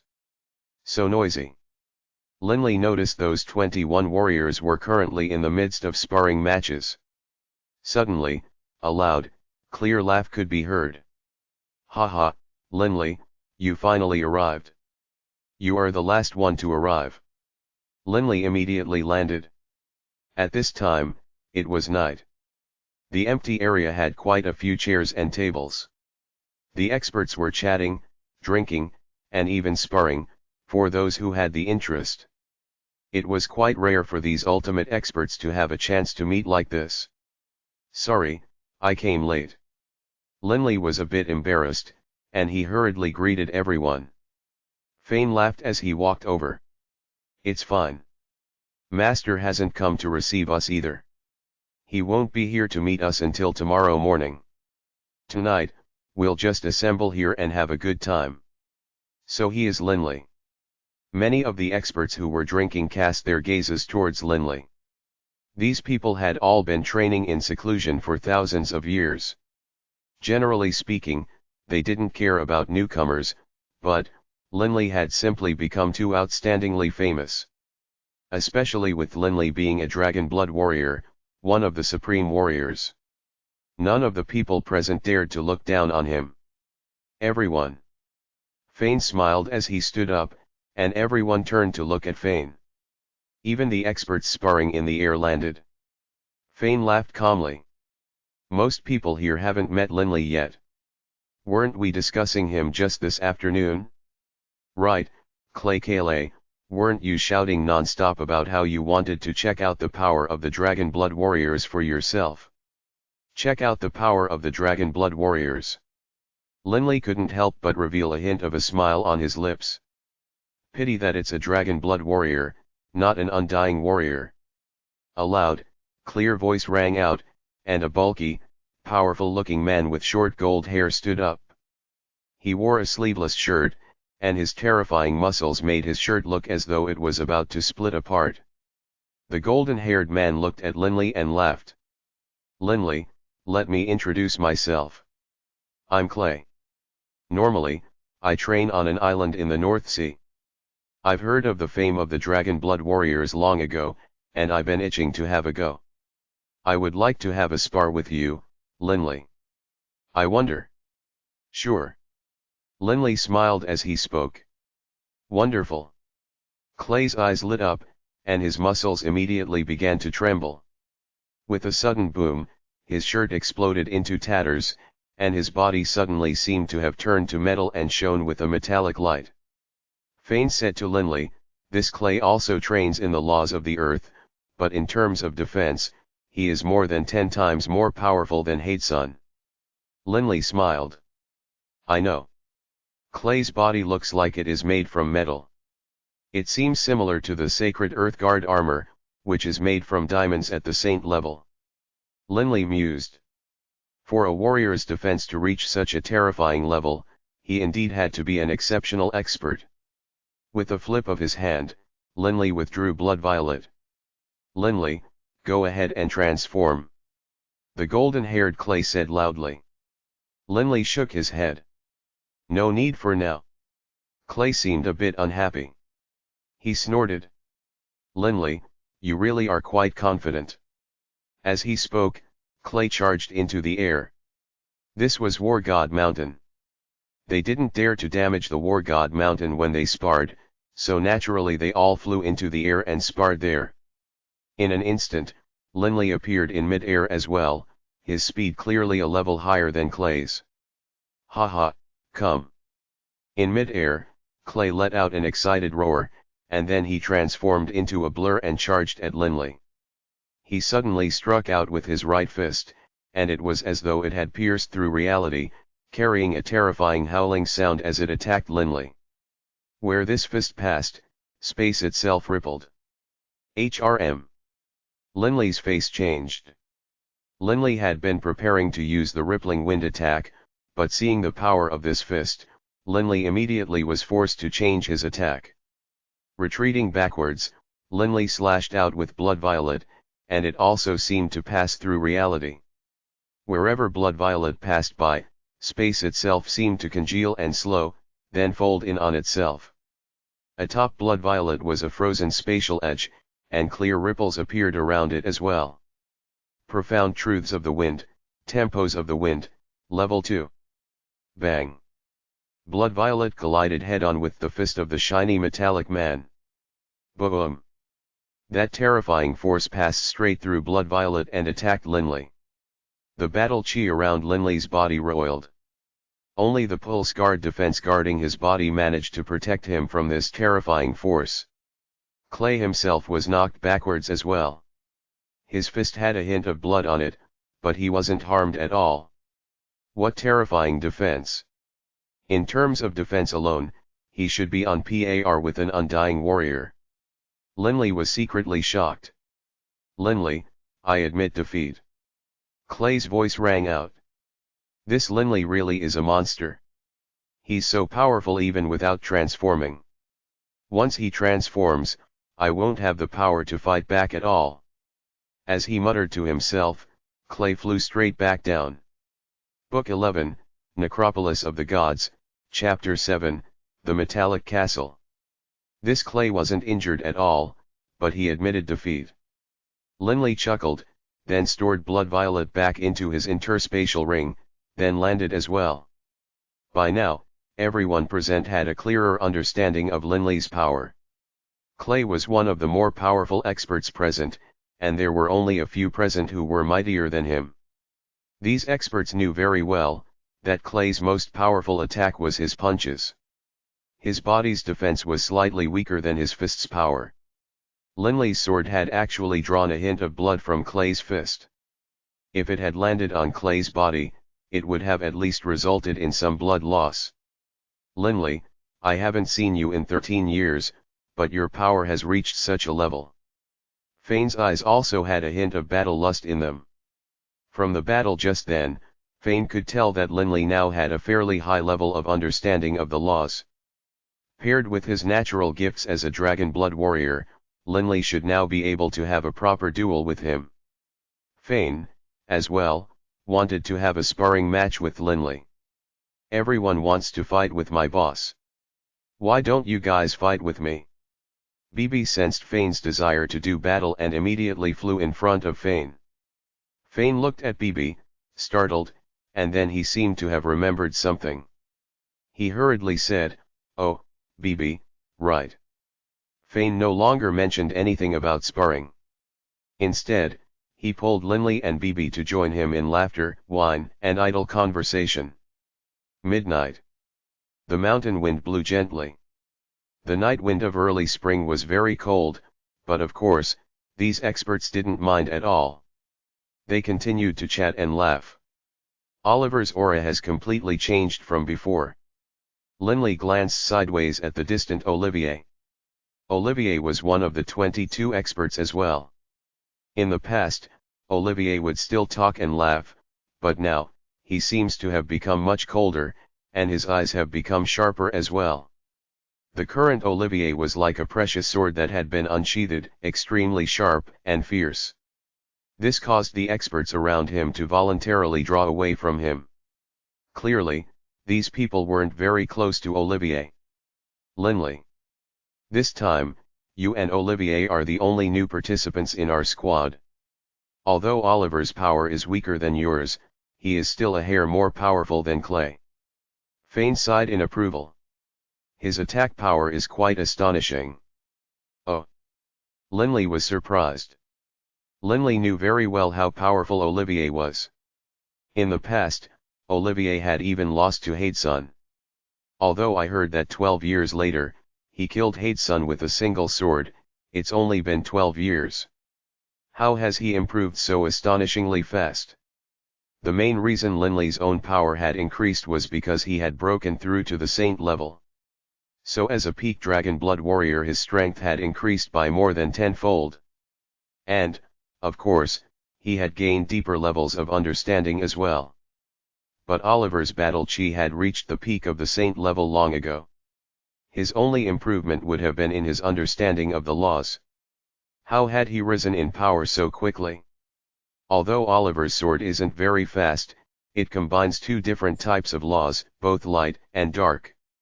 When he strikes, even Clay is unable to take the blow. Fane sighed in approval. For one sword blow to contain two opposing types of laws, I have never seen this in all my life. Even Master repeatedly sighed in praise. What? Linley couldn't believe it. Linley stared disbelievingly at the distant Olivier, his heart filled with shock. A single sword containing both types of laws at the same time. How can two different laws be used at the same time? For example, Linley's profound truths of the earth was just that, and his profound truths of the wind was just that. To fuse the profound truths of the earth and the profound truths of the wind? Impossible. After all, these were two different types of laws. It is true. When Olivier attacks with his sword, darkness and light coexist, and thus, Hadesun was chopped directly in half by this sword. Fane sighed in praise. Linley nodded slightly. Linley had to acknowledge of this attack by Olivier. In terms of laws alone, it had already surpassed Linley's tempos of the wind attack. I wonder how the power of his sword would match up against my throbbing pulse of the earth. Linley was still very confident. He had already transformed the 256 layers of the throbbing pulse of the earth to 128 layers of waves, and the power of the attack had multiplied several times over. More importantly, relying on his inborn gifts as a dragon blood warrior, Linley's battle chi, physical strength, and defense were all 10 times that of Oliver's. The difference in their base abilities was simply too great. This was the reason why Fane and Desri considered Linley as someone on the same level as them. While making conversation and jesting throughout this night, Linley came to get to know these experts. The only ones that Linley got to know well, however, were Clay, Bowditch, and 3 of the personally trained disciples of the War Gods College. The rest, he only memorized their names and their appearances. Dawn. The red sun peeked out from the eastern mountains, slowly casting its light down upon War God Mountain. The 22 experts hadn't slept at all last night, but none of them felt uncomfortable at all. At their level, they had long since transcended the need to sleep. Kriak. The door to the quiet little courtyard finally opened. 22 experts simultaneously rose to their feet, looking respectfully towards the person who walked into the courtyard. The man had a head full of long, scarlet red hair, and his gaze flashed with dagger-like light. His powerful, dominating aura made even these 22 experts feel afraid to breathe. This man was the War God, O'Brien. The War God swept the group with his gaze, pausing for a moment on Bibi, who was on Linley's shoulders, then said calmly, "Since all of you have come, then follow me." After speaking, the War God immediately flew into the air. The War God is blunt enough. Linley couldn't help but chuckle in his heart. But on the surface, Linley was like the others. Quite obediently flying into the air and following the War God to fly towards the east. These 22 people flew in a particular order, and in the very forefront of the group were Fane and Linley. Everyone had a sense of how powerful everyone else was. The strongest were in front. The weakest were in the back. "Fane, are we going to the Forest of Darkness?" Linley looked in front of him, at the heroic figure flying at their forefront. They were heading in the direction of the Forest of Darkness. He couldn't help but query Fane quietly. "Right." Fane spoke very quietly as well. "Each time we head to the Necropolis of the Gods, the experts of the Yulan continent will first gather at the Forest of Darkness. After all, only Lord Beirut is capable of opening the passageway to the Necropolis of the Gods." "Oh." Linley secretly nodded in understanding. "It seems it is very difficult to open the gateway to the Necropolis of the Gods. Even the War God isn't able to do it." "Bibi, right." A powerful, incisive voice. Linley and Fane were both frightened. The Lord War God had actually appeared next to Linley and spoken. The frightening thing was, the War God actually had a hint of a warm smile on his face. Fane had almost never seen his master smile. "That's me." Bibi looked at the War God. The War God looked at Bibi carefully, then nodded. "Lord Beirut was actually willing to let you enter the Necropolis of the Gods. What's there to be afraid of? If the boss goes, how can I not go?" Bibi raised his head proudly. The War God let out a calm laugh and didn't say anything else. "Lord War God." Linley spoke. The War God looked at Linley, waiting for Linley to continue. Linley instantly said, "Lord War God, I have a good friend, Barker. He also wishes to go to the Necropolis of the Gods. I wonder if Lord Beirut only gave me the authority to bring 22 people." The War God said calmly. "If you want to bring someone else into the Necropolis of the Gods, just have Bibi tell Lord Beirut. After all, Lord Beirut is the final decider of who will be allowed into the Necropolis of the Gods." After speaking, the War God flew back to the front. Linley let out a secret sigh of relief. Deities. Even when they are chatting and smiling, they have such an enormous, pressuring aura. Just then, Linley had the feeling that it was hard for him to breathe, just like when he was young and had seen the Velocidragon for the first time. He had felt that sort of terror which came from the bottom of his heart. This must be what divine presence is all about, Linley said to himself. The group continued to fly towards the deepest parts of the forest of darkness at high speed. Soon, Linley's group, under the direction of the war god, arrived at the heart of the forest of darkness. This was the first time Linley had gone so deep into the forest of darkness. The legendary Lord Baruch. What will he be like? Linley was extremely curious. Soon, a black, metallic castle appeared before them in the forest of darkness. This castle's size was approximately on par with Linley's underground castle, with just an area of several square kilometers. Only, this castle was pitch black, and was made from some sort of strange black metal. Everyone, stay in the area outside this castle for now. Do not go in without authorization. The war god said calmly, but then he himself flew into the castle. There were already quite a few experts milling around the black metal castle. Many of these people are grand mega saints. They should have been brought here by the high priest. Fane landed from the skies while explaining to Linley, and Linley nodded slightly. The experts of the Yulan continent mostly belong to a particular deity's side. None of you are to go in without authorization. This metal castle will automatically attack any invaders. Fane said loudly. Actually, aside from Linley and Olivier who were coming here for the first time, everyone else here knew this. Automatically attack invaders. Linley was quite surprised, but BB snickered quietly. Boss, this metal castle is actually a metallic life form. It has intelligence. Linley was secretly shocked. This king of the forest of darkness was truly incredible. Even his castle had life force of its own. This was the first time Linley had encountered such a curious life form as well. Boss, wait here for now. Didn't you want to discuss Barker's matter? I'll go ask Grandpa Baruch. BB said. Linley nodded slightly.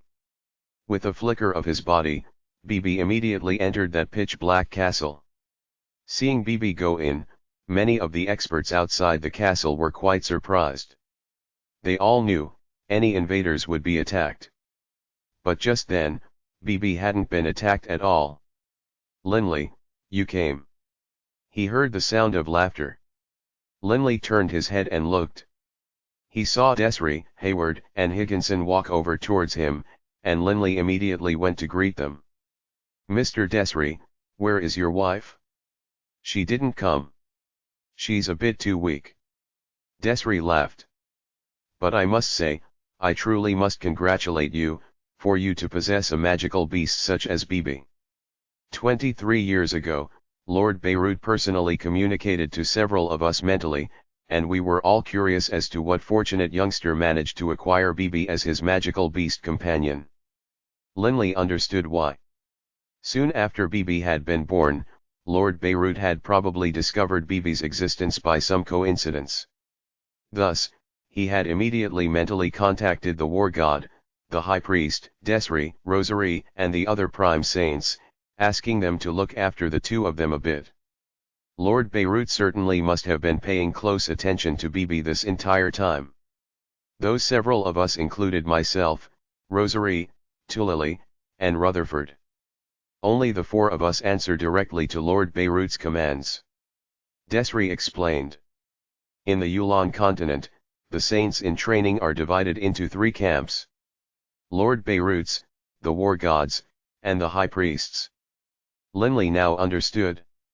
Although the Yulan continent had 5 deities, Dylan and Caesar had only appeared in recent years, and they didn't have many saints subordinate to them. Lord Caesar has arrived as well.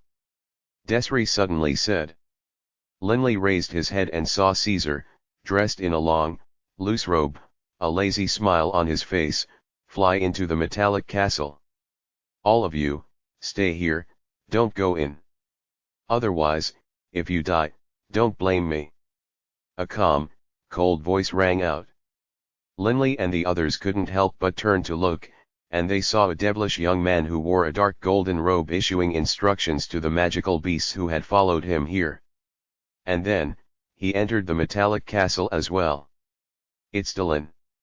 Linley had personally seen Dylan once, when he was in Fenley City. Behind Dylan were 3 kittens and 6 saint-level magical beasts that had transformed to a size roughly equivalent to a normal human's. Linley inspected them carefully. Indeed, these 3 kittens had a pair of wings on their backs, and on their face, above their 2 eyes, there were another 2 pairs of shut eyes. 6 eyes, 2 wings.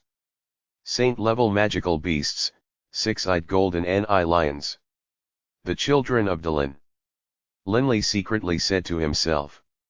Right at this moment, one of the 6-eyed golden eye lions looked towards Linley. Suddenly, all 6 of its eyes opened, and he grinned at Linley. Linley, right? Thank you. Book 11, Necropolis of the Gods, Chapter 8, 3 Corridors. Thank me. Linley was startled. This was the first time he had ever met these 6-eyed golden eye lions. Why did this eye lion immediately thank him upon seeing him? What was the reason? Unfortunately, you were born just a little too late. If you had been born 3,000 years earlier, then 4th brother and 5th brother wouldn't have had to die. The 6-eyed golden eye lion murmured these 2 additional words, and the 2 6-eyed golden eye lions next to him also glanced at Linley. And then, the 3 6-eyed golden eye lions flew to the other side, along with the other 6 saint-level magical beasts. Desri laughed towards Linley. Linley, you have a relationship with these 3 brothers. No relationship at all. Linley said. Desri didn't say anything, but from the look on his face, it was clear that Desri didn't believe him. In the past, there were very few magical beasts who would enter the necropolis of the gods. Only a few of the powerful saint-level magical beasts of the Forest of Darkness would enter. Now that Dylan has appeared, even the magical beasts of the mountain range of magical beasts are able to enter the necropolis of the gods. Desri sighed. Linley glanced at the group. Those 6 saint-level magical beasts which had come alongside the 6-eyed golden eye lions were no ordinary beasts. It seems as though 4 of them were amongst the number of saint-level magical beasts that had attacked Fenley City. Or perhaps they are of the same race only. Linley could immediately recognize 4 of them, the bloody-eyed maned lion, the tyrant Wyrm, the savage world bear, and the violet-eyed gold-fur ape. It was the violet-eyed gold-fur ape who had squashed Kalen to death with 1 foot. Only, he couldn't be sure if the violet-eyed gold-fur ape in front of him was the same violet-eyed gold-fur ape which had attacked Fenley City. So many experts had gathered here. Human experts, and magical beasts as well. All of the powerful experts hidden away in the Yulon continent had come out today, and everyone present, humans and beasts alike, were chatting in quiet voices to each other. At this moment, humans and magical beasts were 2 races that were equal to each other. Swish! A black shadow flew out from the metallic castle. It was Bibi. All the humans and magical beasts present turned to stare at Bibi. In the past, aside from those 3 children of Lord Beirut as well as those deities, not a single saint-level expert had been qualified to enter this metallic castle. Boss, it's all taken care of. Bibi's voice rang out in Linley's mind. Let Barker come. Linley laughed. In front of that mysterious Beirut, it seemed Bibi's words were quite effective. Haru. Go inform Barker and bring Barker here. Linley immediately spiritually communicated with his Black Cloud Panther, Haru, and Haru's voice sounded out in Linley's mind as well. Yes, Master. After roughly an hour, Barker, under Haru's guidance, flew here. So many people. Barker looked at the experts present, and he couldn't help but be shocked. All combined, humans and magical beasts, there were over 80 saints here today. These experts all possessed astonishing strength. If he didn't transform, Barker would be the weakest of them. But of course, after transforming, Barker would be above average. In this group, the highest tier belonged to the Desri, Fane, the other 5 prime saints, and Linley. The sun rose to the zenith of the sky. The saints clustered in the empty space around the metallic castle were quite patient, and they all waited quietly. Suddenly, 4 shadows flew out from within the living castle. There was the war god with his absolutely dominating aura, the graceful high priest, the devilish Dylan, and the lazy Caesar. The 4 mighty deities landed in front of the castle. Everyone, humans and magical beasts alike, listened respectfully for their orders. The high priest, face covered by that green mask and long hair flowing gracefully, was the first to speak. In this group, there are those of you who have gone to the Necropolis of the gods before, and those who have not. But this trip is not like the previous trips, which is why we must remind you of a few things. The high priest's voice was very gentle, yet very neutral. From the sound of it alone, it was hard to determine whether the voice belonged to a man or a woman. Different from the past. Linley smiled calmly. He had never gone there a single time before, so no matter what the past had been like, it didn't affect him at all. All the humans and magical beasts present listened carefully to the high priest's reminders. Those who have gone to the Necropolis of the gods know that there are, in total, 3 tunnels that lead to the Necropolis of the gods. One is here at the Forest of Darkness. One is on an island in the North Seas. And the third is in the watery depths of the South Sea. The voice of the high priest remained very gentle.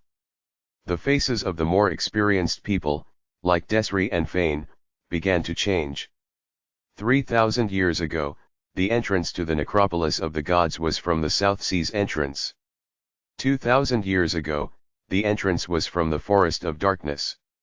1,000 years ago, it was from the island in the North Sea. Every 3,000 years a cycle.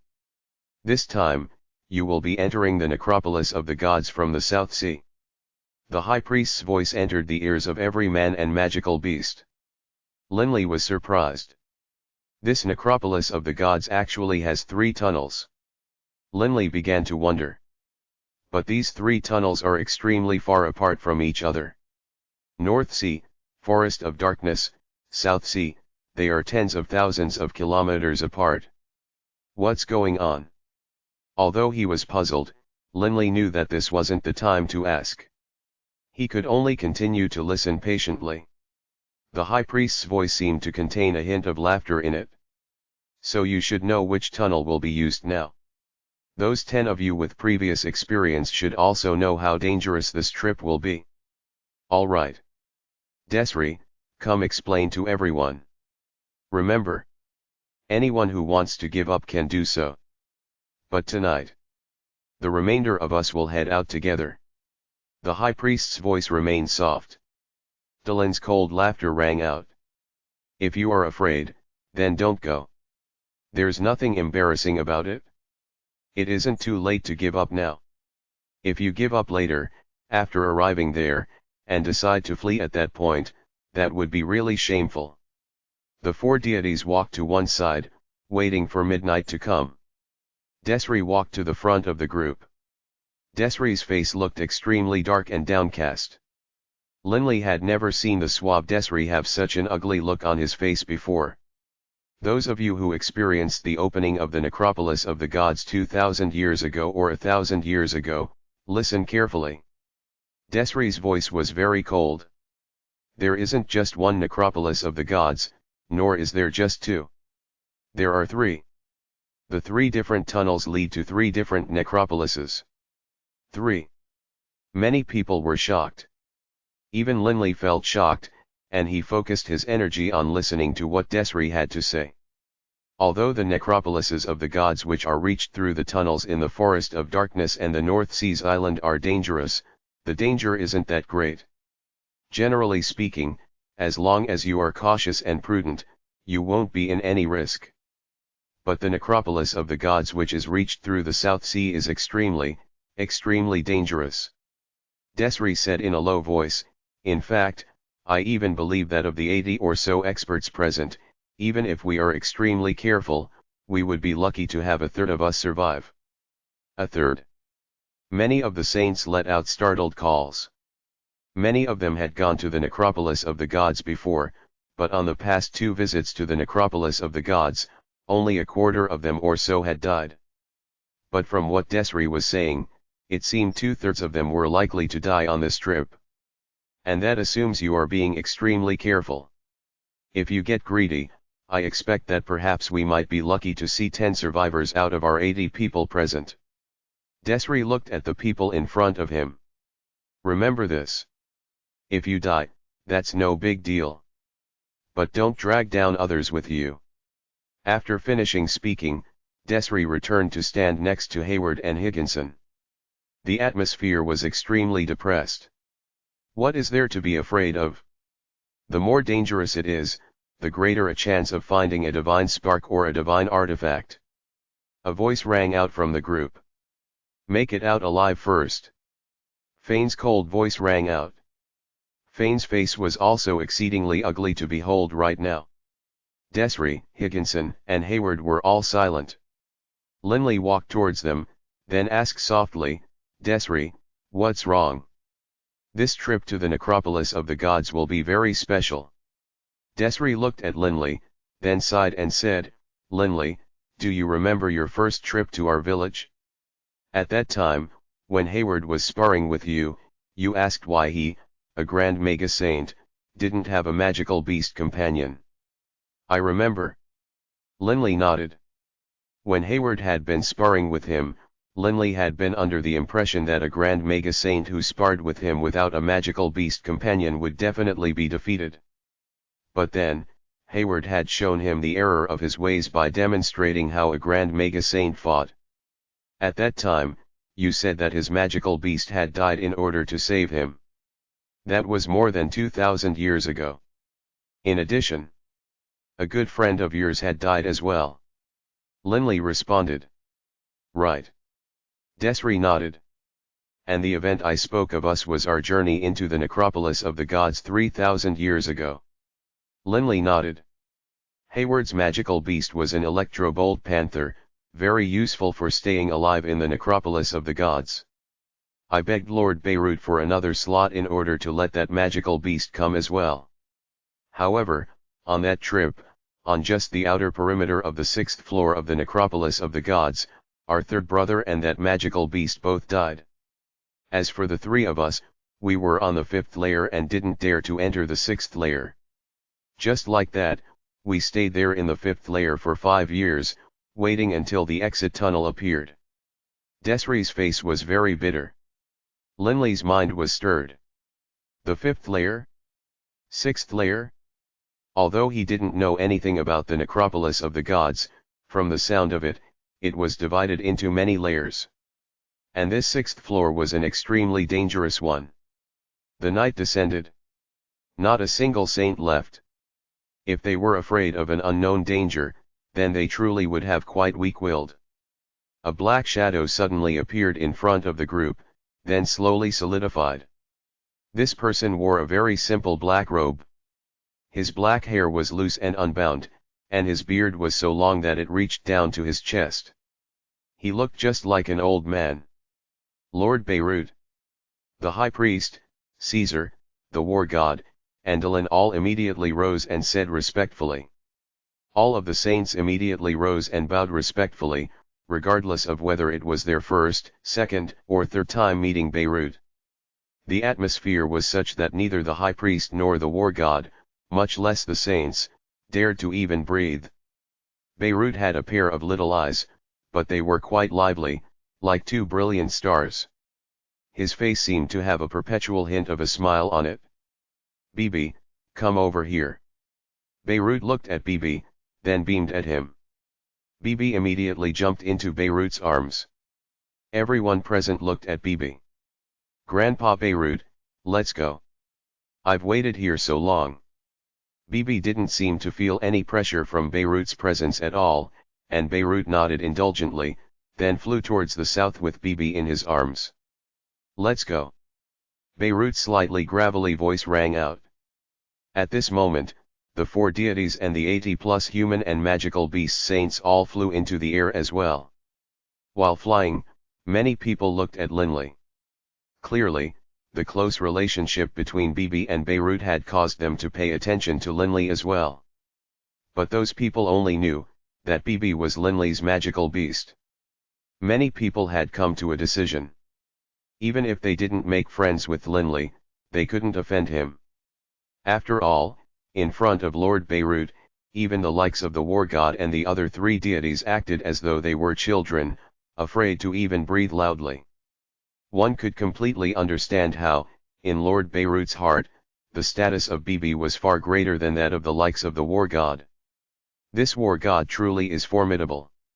He expressed goodwill towards me so early on, during my little brother's wedding. Linley laughed secretly to himself. Lord Beirut has a relationship with Bibi, Bibi has a relationship with me, and I have a relationship with Warden. There are 2 layers of separation here.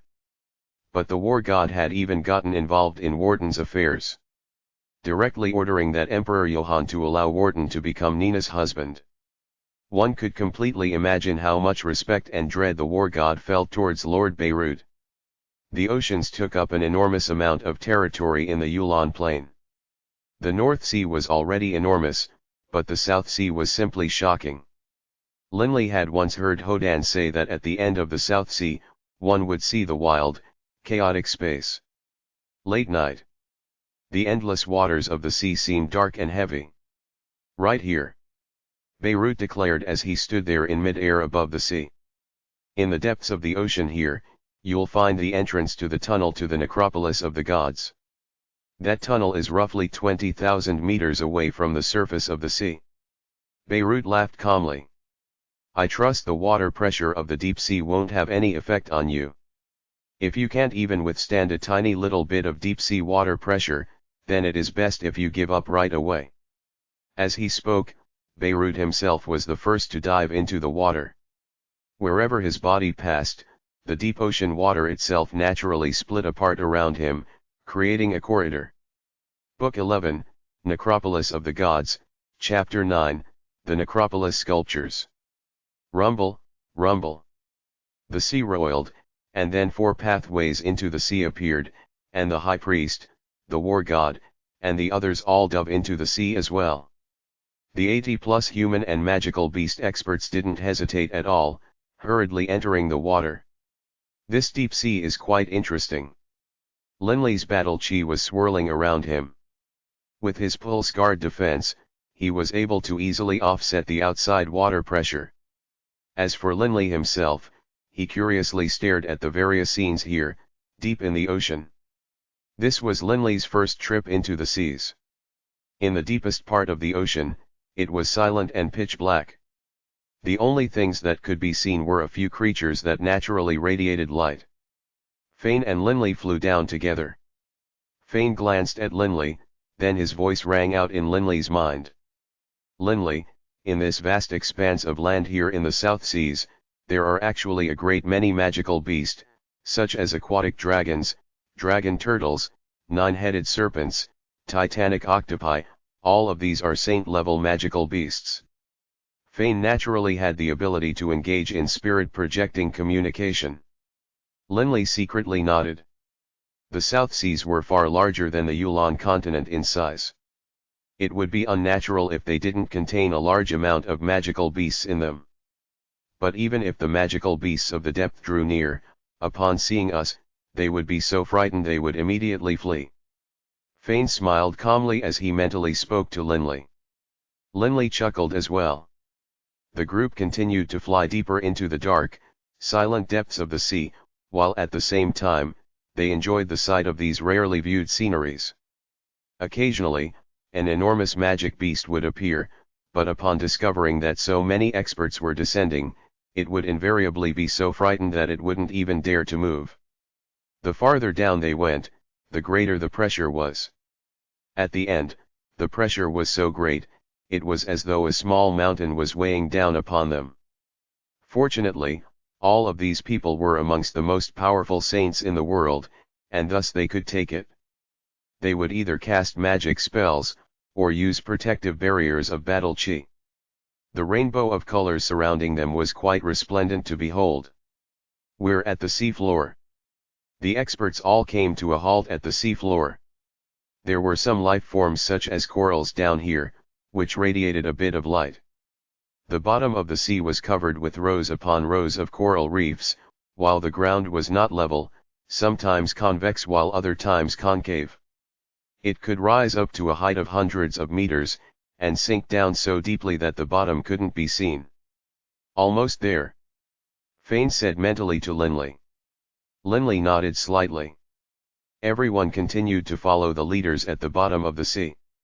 After traveling for several kilometers, they arrived at an enormous, pitch-black boulder.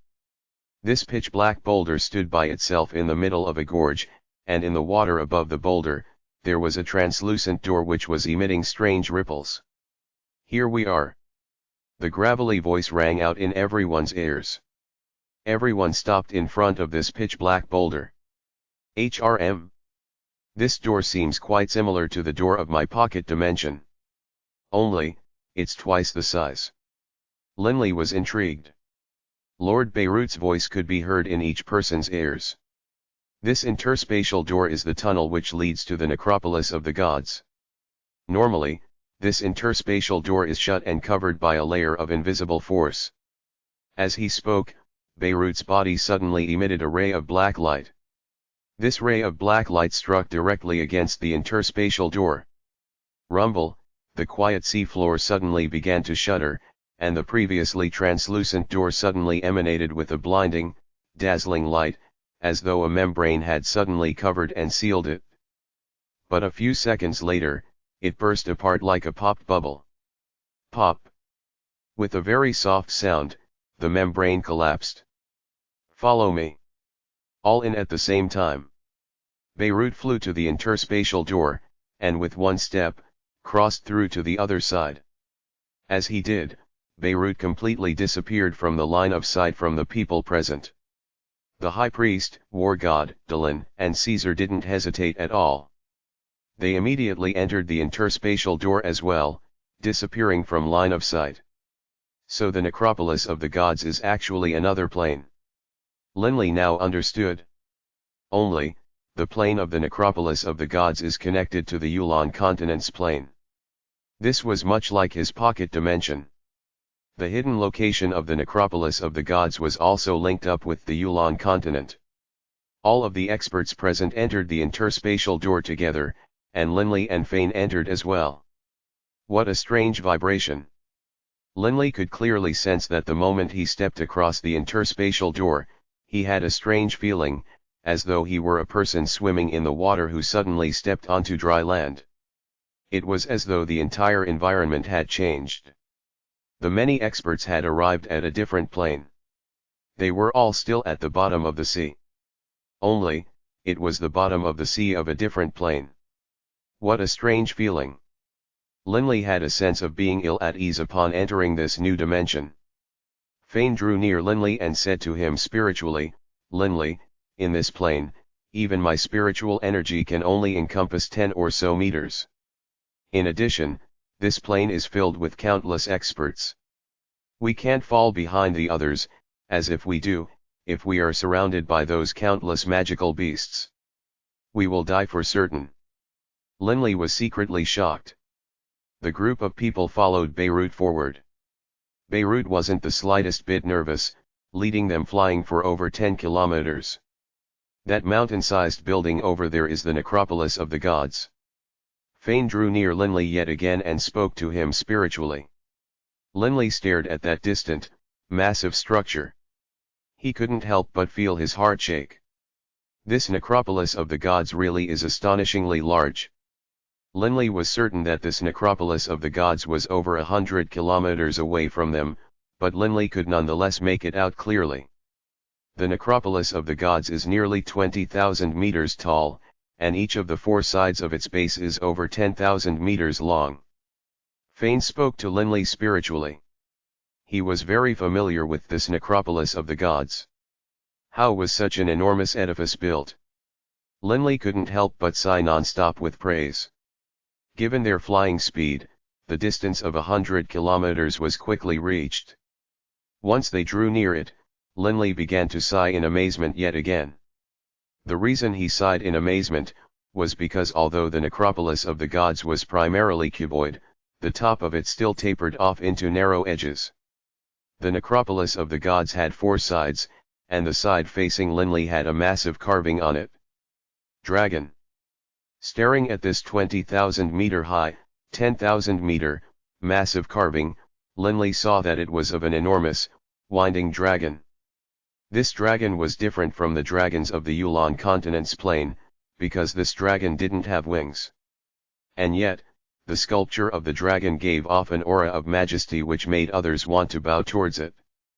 The 4 sides of the necropolis have 4 different carvings. Beirut's voice rang out in everyone's ears. This side is of a massive dragon. It truly is the carving of a dragon. The opposite side is the massive carving of a white tiger. On the other 2 sides are massive sculptures of a phoenix and of a dragon turtle. A massive dragon, a white tiger, a phoenix, and a dragon turtle? Why does this necropolis of the gods have these 4 sculptures here? Linley was puzzled. Beirut patted Bibi, still in his arms. At this point, Bibi jumped off and scampered onto Linley's shoulders. Beirut then laughed calmly and said, "These 4 massive sculptures represent 4 different parts of the necropolis of the gods. As for the side of the massive dragon, beneath it, there are a large number of smaller sculptures." Linley and the others saw it as well. The massive sculpture of the dragon took up roughly 70%-80% of the entire area, while the other sculptures, all combined, only took up 10%. The rest was just blank. These sculptures, Linley carefully inspected the smaller sculptures below the massive dragon. All of them, amazingly enough, were in the form of a dragon or serpent-type magical beasts. There was a certain rhythm and sequence to them as well. Judging from these small sculptures, Beirut looked at the smaller sculptures as well. This time, it seems that the guardian of the first 11 layers of the necropolis of the gods will be the divine beast, the Ba serpent. The divine beast, Ba serpent. The 80+ experts of the Yulan continent's plane were all very confused, but they all knew one thing: since it was termed as a divine beast, this Ba serpent clearly had already reached the deity level. How would the saints here possibly break past it? Ba serpent. Lord Beirut, but, how will they even stand a chance? Dylan spoke. Lord Beirut glanced at him, then laughed calmly. This divine beast, Ba serpent, reached adulthood tens of thousands of years ago. From what I understand, it has already reached the level of being a full god. Let's not discuss the saints for now. Even if the 4 of you went in, once you got into a fight with the Ba serpent, you would definitely die. The faces of the 80+ experts changed. Last time, the leader of the upper 11 floors was only a 2-headed vile dragon from the infernal realm. I didn't expect that this time, it would actually be the divine beast, Ba serpent. And a god level 1 at that. Fane's face was extremely sour. Linley understood this as well. This necropolis of the gods was for the group of saints to enter. Even if the deities entered, they wouldn't enter alongside them. Given the power of saints, upon encountering a full god, they would definitely die. There was no question about this whatsoever. Lord Beirut laughed calmly. Don't worry. The path before you isn't a path of certain death. First, let me explain some basics regarding the necropolis of the gods to you.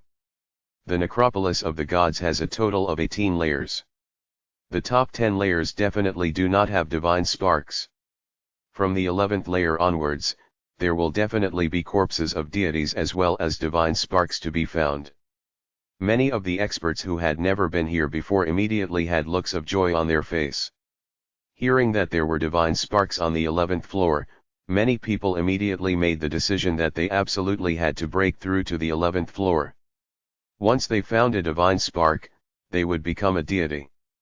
The prerequisite, of course, was that they find the divine spark of a demigod.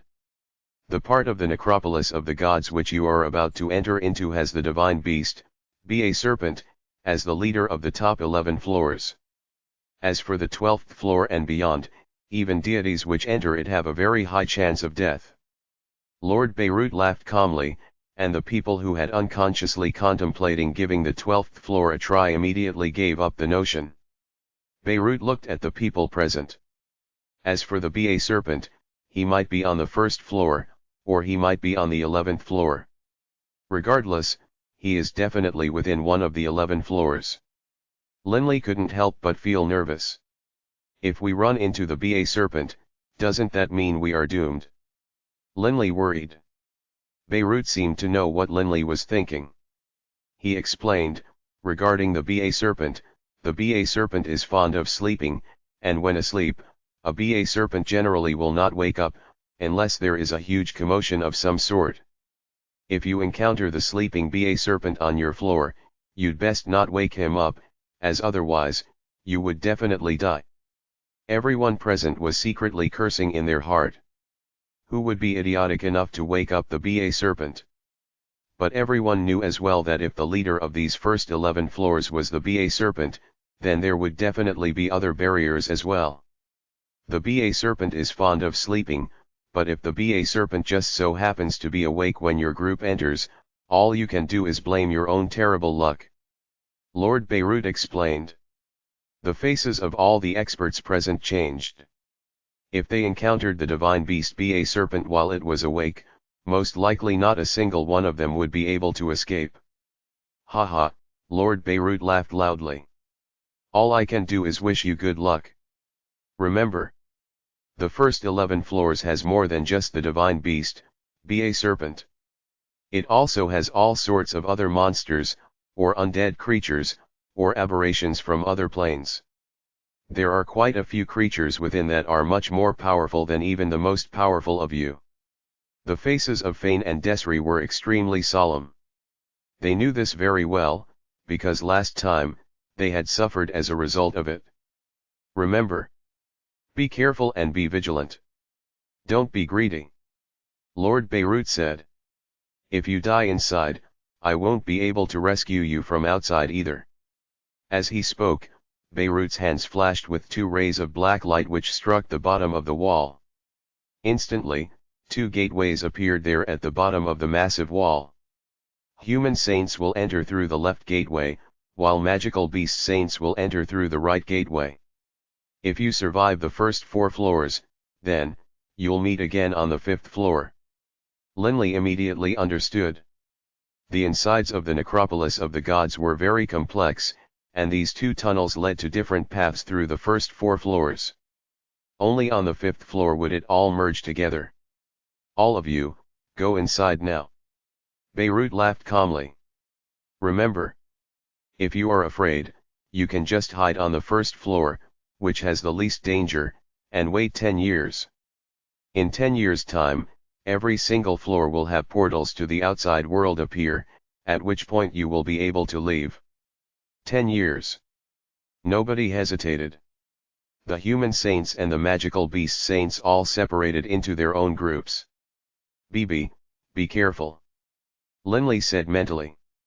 Boss, you be careful too. Bibi couldn't bear to part from Linley either. Book 11, Necropolis of the Gods, Chapter 10, Moving Cautiously.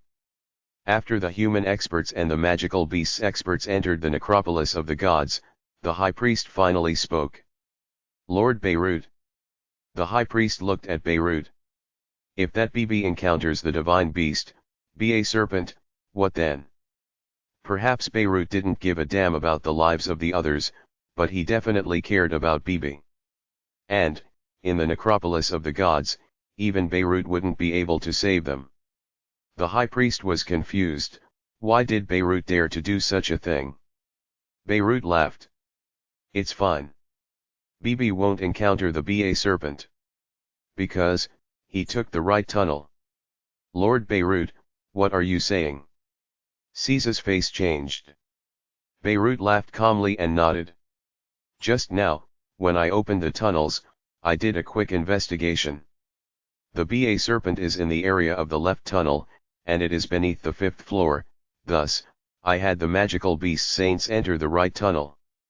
The high priest, war god, Dylan, and Caesar all sighed secretly. Then Linley, Caesar said in a quiet voice. Beirut said calmly, I hope his luck is good. I can't always protect them. They made the decision for themselves to enter the necropolis of the gods. Enough. Let's go. We'll come again in 10 years. Beirut immediately turned and flew out from the tunnel they came in from. The high priest, the war god, and the others all hurried after him. The dark, gloomy tunnel was lit by black light. The group of experts entered the tunnel. The waters of the deep sea weren't able to enter this tunnel at all. Fane and Linley walked side by side. Linley, remember. If you encounter anything dangerous, the safest thing you can do is retreat to a lower floor. Fane was giving Linley the benefit of his experience. Every single layer here has a large amount of terrifying creatures or undead, but they remain on their own floor. Linley nodded slightly. Also, no matter what, do not release your spiritual energy in the necropolis of the gods. Fane said solemnly. If your spiritual energy draws the attention of some creatures, they will quickly discover your presence. I know. In a dangerous place like this, actively releasing his spiritual energy was telling all the creatures and undead of this floor his location. That was as good as looking for death. Linley said questioningly, Fane, the necropolis of the gods is built with so many types of creatures on each floor, I have the feeling that someone built it on purpose. It was simply too bizarre. After all, if many deities had died here, it should have been a chaotic place. But instead, it looked indeed like an enormous necropolis. From what Master said, Lord Beirut had told him once before that this necropolis of the gods is actually nothing more than a sovereign's game. Fane laughed bitterly. A sovereign's game. Linley was stunned. But then, Linley immediately understood. That Hodan had said that in the higher planes, there are trillions upon trillions of deities, but there are only 7 of each type of sovereign. Sovereigns sit on high, far above the deities. One must have sent his subordinates to construct a necropolis for the corpses of many dead gods, and then intentionally allow saint-level experts or perhaps deity-level experts to enter here and seek treasure. Linley felt a sense of helplessness. Sovereigns were far and above their level. All of them, including the high priest, the war god, and the other demigods were nothing more than a tiny chess piece in this game to the sovereign. Perhaps the sovereign would actually find some amusement in watching us fight for our lives. Fane sighed. Linley understood. The sovereigns were far above them, looking down and watching as they struggled, much like how when he was young, him and the other children watched the ants on the ground. All of them, including the high priest and the war god, were nothing more than ants in the eyes of the sovereigns. Perhaps even the seemingly powerful Beirut, in the eyes of the high sovereigns, was nothing more than a rather large ant. Regardless, the chance we have here to seize a divine spark is far greater than the chance we would have in the higher planes. Fane sighed deeply. Linley sighed deeply as well. It was time to prepare to fight. If I can get a divine spark, even if I don't use it, I can give it to Delia. Linley deeply treasured Delia. He had left and would be gone for 10 years, but she hadn't said a single word of complaint. He truly felt lucky to have been able to marry such a wife, who always thought about him first and foremost. Everyone, we've reached the end of the tunnel. A callous middle-aged man who wore a turban on his head said loudly.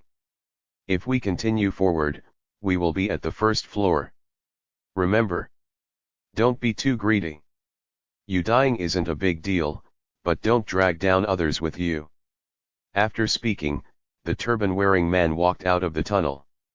This person was one of the 5 prime saints, the number 1 expert of the Great Plains of the Far East. The war saint Tulili.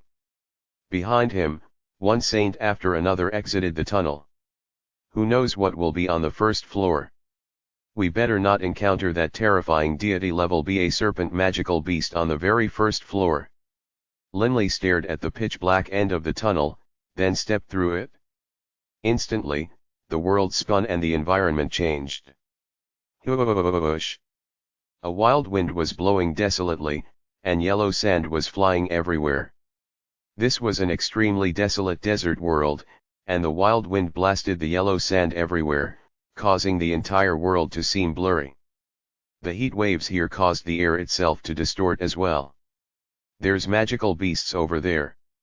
Linley could clearly tell that off in the distance, there was a ferocious, three-horned magical beast that was hundreds of meters tall, which was currently roaring with anger. Its entire body was covered with a metallic shine, and its fierce fangs were dripping with some sort of liquid. This magical beast appears to be quite formidable. Linley was secretly surprised, and he immediately transformed into his dragon blood warrior form. In a place like this, he didn't dare to be incautious. Linley suddenly realized that a great deal of sand was being blown by the wind through the body of that ferocious magical beast. Soon, the ferocious magical beast disappeared from view. Mirage. Linley began to understand. Many of the saints were inspecting their surroundings carefully upon entering this place, and then quickly were beginning to fly in search of the passageway to the second floor. Where's Barker? Linley hadn't discovered Barker yet. This damn place. There's sand everywhere, the air is distorted, and mirages constantly appear. I can't even see anyone clearly. Linley secretly cursed. Aside from a few of the nearer saints, whom he could make out clearly, he couldn't see any of the other saints at all. Linley didn't waste any more time thinking, and he immediately flew out as well. Linley. Suddenly, someone drew near Linley. Linley looked at him. This was the fifth personal disciple of the war god, Edens Yiden Si. Edens reminded him, Linley, remember, this damn place is filled with mirages that are hard to tell apart from reality. They are truly irritating. Don't stay in one place. What you need to do is run everywhere and search for that gateway to the second floor. If you stay in this place and waste too much time, it's possible that trouble will find you. After speaking, Edens immediately flew away by himself at high speed. The scorching waves of gas caused the air itself to distort. Soon, Linley could no longer see Edens any longer. I can only do what Edens recommended. Linley immediately began flying everywhere, searching for that gateway to the second floor. The most common life form here in this desert was an enormous cactus. As for creatures, he didn't even see one. Linley flew in the air while carefully inspecting all of his surroundings, searching for that gateway. Swish! A flash of light suddenly shot out from beneath the yellow sands, shooting directly towards Linley. Linley's iron whip-like draconic tail struck at it lightning fast, and with a whap sound, the ray of light was immediately shattered and broken. Immediately afterwards, 6 skeletons whose entire bodies were covered with a diamond aura emerged from the yellow sand at high speed. Draconian, obediently give us your corpse. And we'll give you a clean death. One of the 6 saint-level undead spoke out, his eye sockets filled with 2 lively balls of fire. The 6 saint-level skeletons surrounded Linley, their weapons at the ready. Linley looked at the 6 saint-level undead. Draconian. Linley glanced at them out of the corner of his eyes. You think I am? Halfway through Linley's words, the various weapons in the hands of these saint-level undead, such as a skeletal sickle and a skeletal spear, simultaneously struck out at Linley. The air immediately howled piercingly. The combination attack of these 6 saint-level undead couldn't be looked down upon. But suddenly, countless flashes of violet light appeared, and with a metallic clanging sound, the 6 saint-level undead found themselves being knocked backwards. Oh! They didn't die. Linley noticed that these 6 saint-level skeletons only had some superficial scars on their skeletal bodies, but hadn't collapsed. Although the rippling wind technique's attacks were extremely fast and could produce countless strikes, its raw attack force truly wasn't very high. The devilish purple light flashed yet again. The 6 saint-level skeletons didn't hesitate at all. With a howl, they immediately tunneled back down into the sand. Crunch! Crunch! Crunch! 3 of the saint-level skeletons were broken in half by a chop, while the other 3 saint-level skeletons managed to hide within the depths of the yellow sands. They fled rather quickly. Linley flew forward at high speed. After Linley left, those 3 bisected skeletons suddenly moved, immediately grabbing their other, severed half. To undead, as long as the fire of their spirits hadn't been extinguished, they themselves wouldn't die either. They absolutely could reconnect any of their broken or severed body parts. Rustle. Suddenly, multiple saint-level skeletons came up from the sand, surrounding and slaughtering those 3 heavily injured saint-level skeletons, and then devouring the spiritual flame of the 3. That draconian was terrifying. One of the saint-level skeletons raised his head, staring into the distance. I wonder how long it will be before we collect enough corpses. And then, those saint-level skeletons immediately burrowed back down into the ground. Much as Linley had expected, as long as the divine beast, be a serpent, wasn't on this first floor, then this first floor held the least amount of danger, here in the Necropolis of the gods. Linley disposed of a few saint-level skeletons that had rashly tried to kill him before finally finding the stairs to the second floor. He climbed up the stairs. The second floor of the Necropolis of the gods was a jungle world. Dense foliage and brambles were everywhere, making it very hard to see any dangers that might be present here. There are no illusions here, but I need to be wary of ambushes. Linley's battle chi had already formed his pulse guard defense, and he held Blood Violet at the ready, heading into this jungle world at high speed. But suddenly, Linley came to a halt and stared into the distance. A human saint had appeared, not too far away. Him. Linley let out a secret sigh of relief. Although Linley didn't know the names of many of the human saints, Linley still memorized what they looked like. Linley began to fly again, but the trees of this jungle world reached all the way to the top of this level. And they were so dense that they completely blocked one's field of vision. Linley didn't notice that a green little snake the size of a finger was coiled on the leaf of a tree. Its coloration was identical to that of the leaf, and Linley, flying through the jungle at such a high speed, didn't notice it at all. But that green little snake's eyes were filled with an icy glare as it stared below at Linley. Swoosh! As fast as lightning, the little green snake the size of a finger shot out towards Linley, biting towards Linley's neck. HRM. Linley's face instantly changed. His pulse guard defense had actually been instantly penetrated 70% of the way through. The power of this attack was truly too terrifying. If a slightly weaker expert had encountered this little green snake, he probably would have died immediately. Swish! The devilish purple light flashed, and space-time suddenly froze, then began to fold on itself.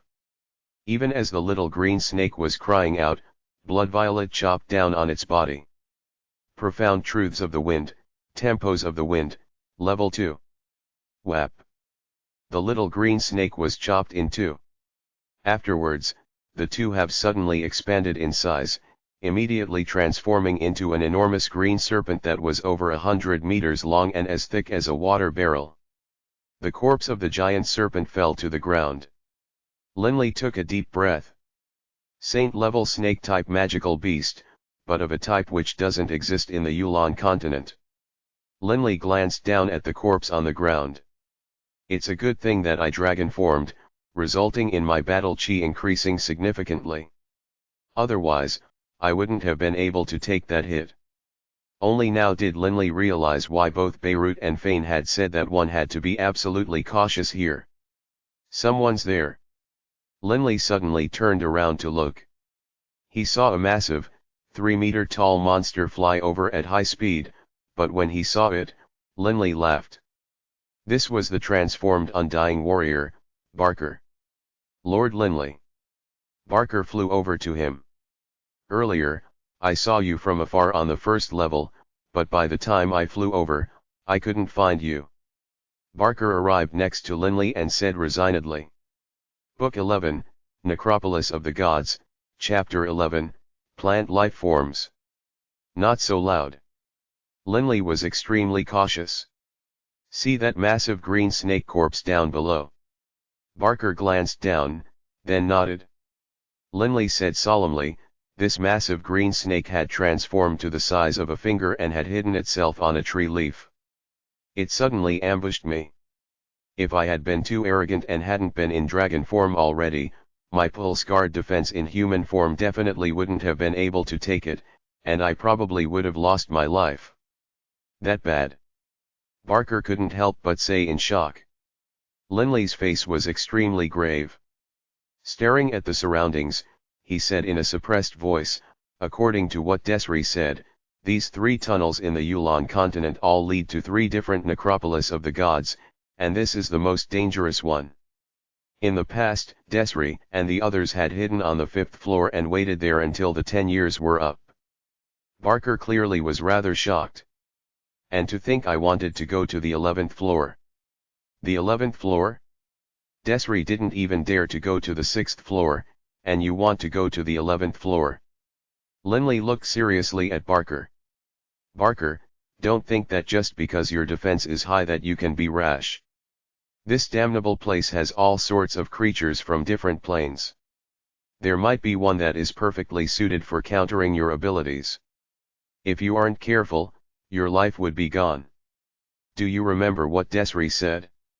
If we are just the slightest bit avaricious, we would be lucky to see 10 of us survive, out of the 80 plus total. Linley glanced at Barker. If only 10 were to survive, I expect that 5 of them would be the 5 prime saints, as well as the others who had already come here. As for me, if I'm not careful, I might die here. Hearing Linley's words, Barker immediately grew much more cautious. After all, in terms of who would be able to survive, those who had come before naturally had a higher chance of survival. In addition, amongst the 80-plus experts, there were the likes of the 3 six-eyed golden Ni lions and the terrifying magical beasts of the Forest of Darkness.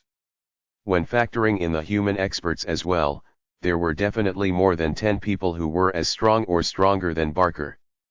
Let's go. Linley whispered. Right. Barker immediately followed Linley. The 2 of them traveled very carefully, Bloodviolet and the Grey Tax in their respective hands, prepared to do battle at all times. This actually made many of the powerful creatures in the forest decide not to attack them. Lord Linley, in this place, there are far too many thistles and far too much foliage. We can't even clearly tell which direction we are going in. After flying for a long time, both of them grew impatient. From the outside, the necropolis of the gods had seemed to only be 10,000 meters long, but inside, the space had expanded so dramatically. Linley and the others could only stare in amazement at this. Don't worry. Be calm. Search calmly. Linley whispered. Suddenly, a fierce, agonized scream could be heard from afar, and ravaged pieces of leaves blasted out from afar as well. Linley and Barker glanced at each other, then quietly moved towards the direction of the battle. Soon, the 2 discovered an astonishing sight. An enormous flower was wrapped itself around and biting a saint, like a massive mouth trying to devour something. The insides of the flower were quivering, clearly, the saint inside was trying to fight back. But in just a few moments, the insides of the flower regained its normal calm. That saint had died already. Man-eating.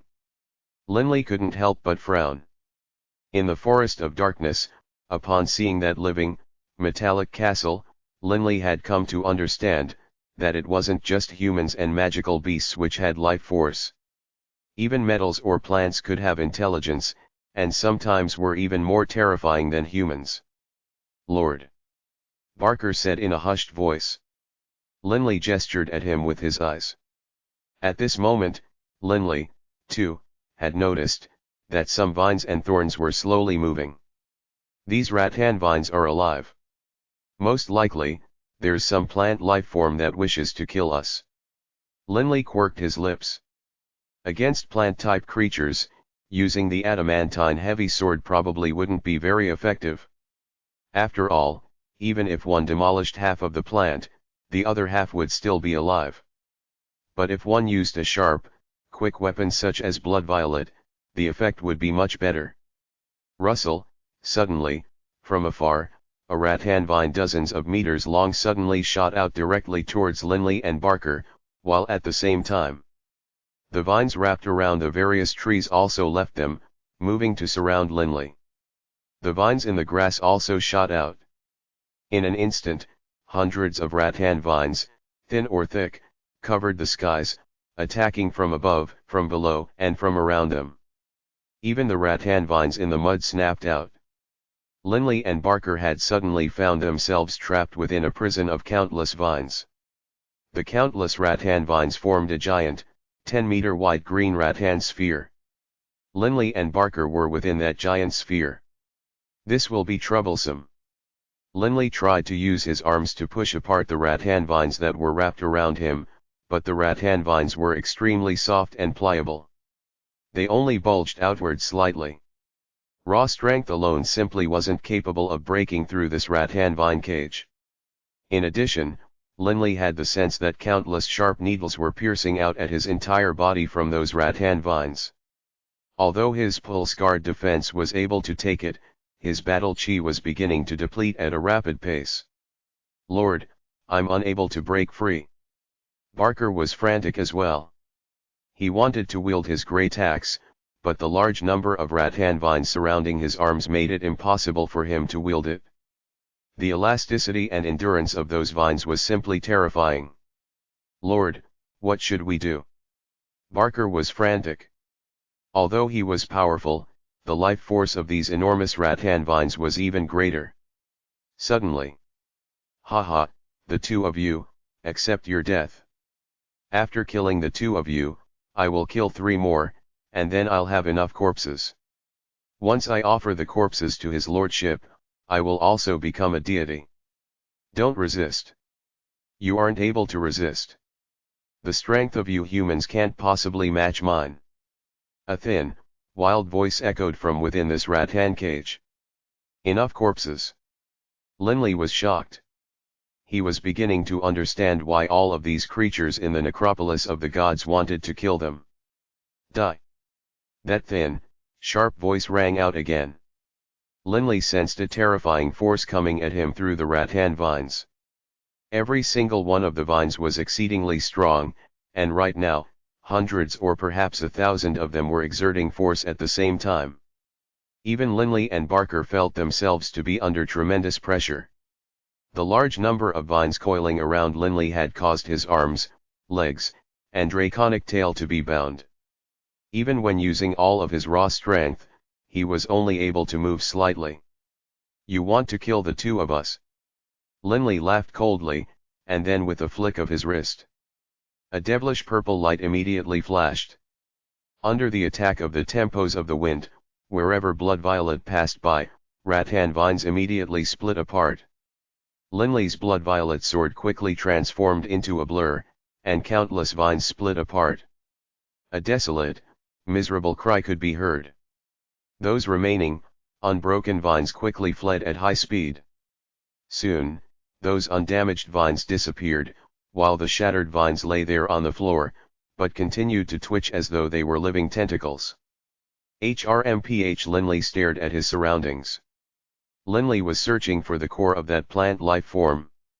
And soon, Linley discovered some tiny tracks, but as he did, Linley could only shake his head and sigh. This fellow's main body is actually hidden under the ground. Killing him will be troublesome. Barker still felt some fear. Lord Linley. If I were by myself and encountered this rattan life form, what could I have done? Blood violet is small and easy to use with but a flick of the wrist, but my great axe is different. If I had to wield it with just my wrist, the attack power would have been weak and I wouldn't be able to break apart those rattan vines. Linley nodded slightly. Barker had huge strength and strong defense, and his great axe was used for powerful chopping blows. But just then, With his entire body wrapped around by vines and his arms unable to move, it would have been very hard for him to break through the vines. Against this sort of plant life forms, brute strength is far inferior to sharp weapons. Linley glanced at Barker. The main problem is that your understanding of the laws is not very high. Even empty-handed, I could use the tempos of the wind technique and use the edge of my hand to chop apart those rattan vines. Using the profound truths of the earth would also be sufficient to disintegrate those rattans.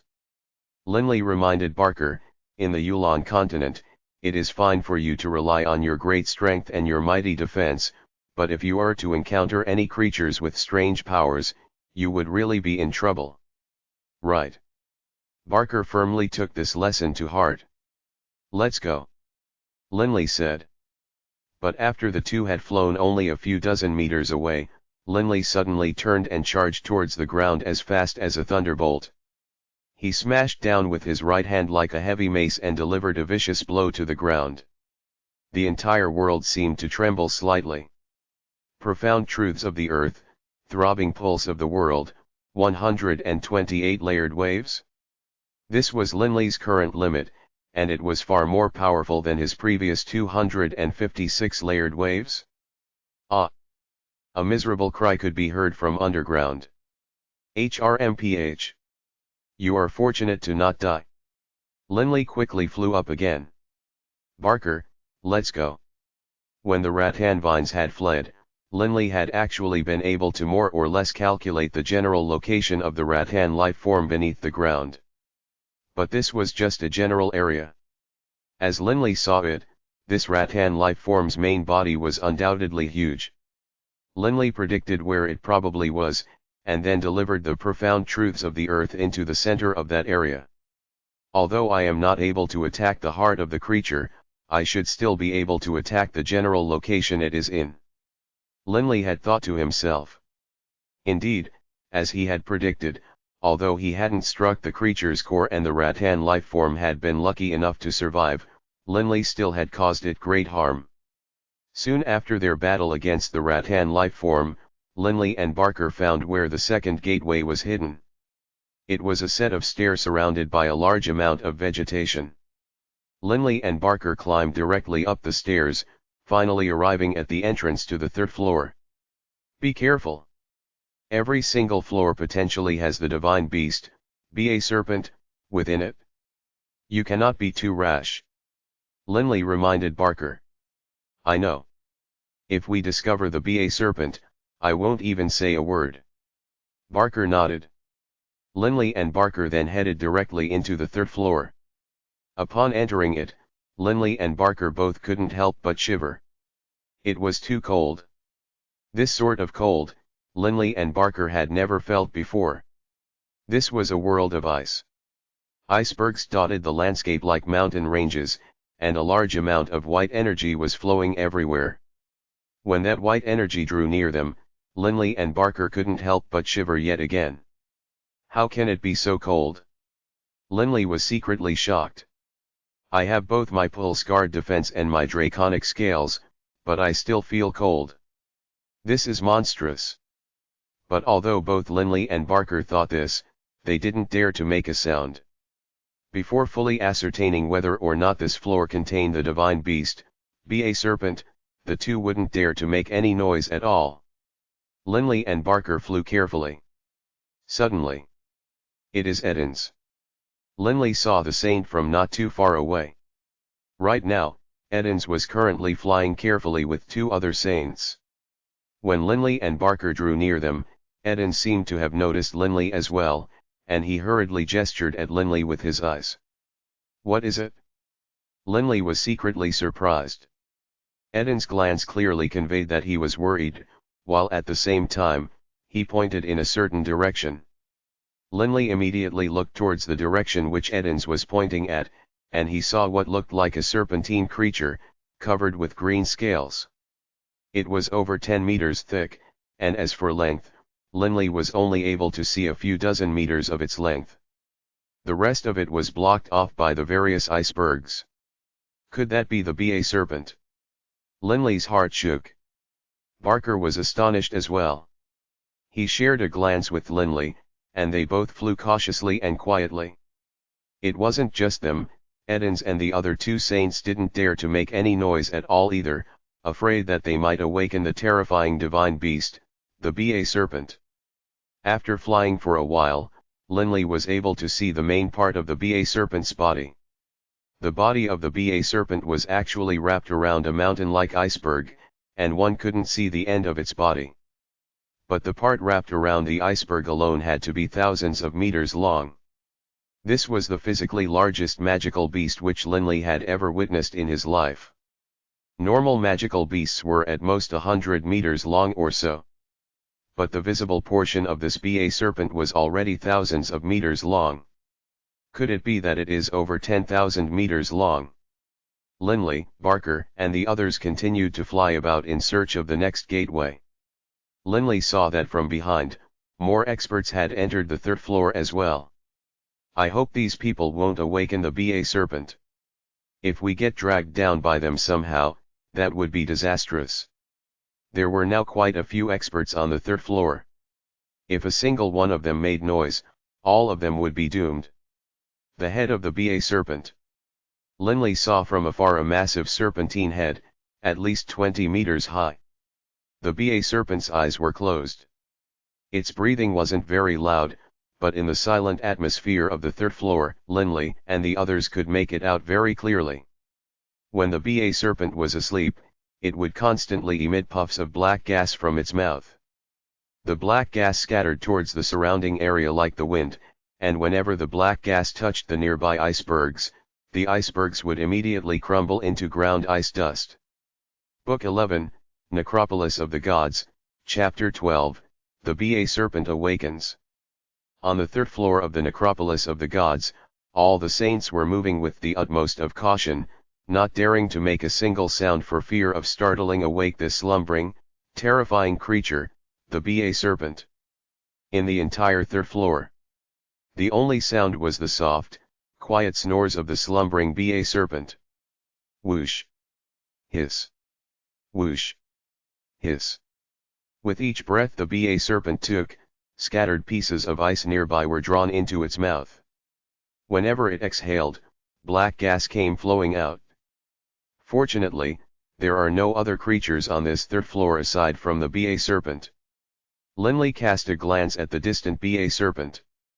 The 10-kilometer-long scale-covered body of the Ba serpent, wrapped around that massive iceberg, had a massive head that was the height of a building with 6 or 7 floors.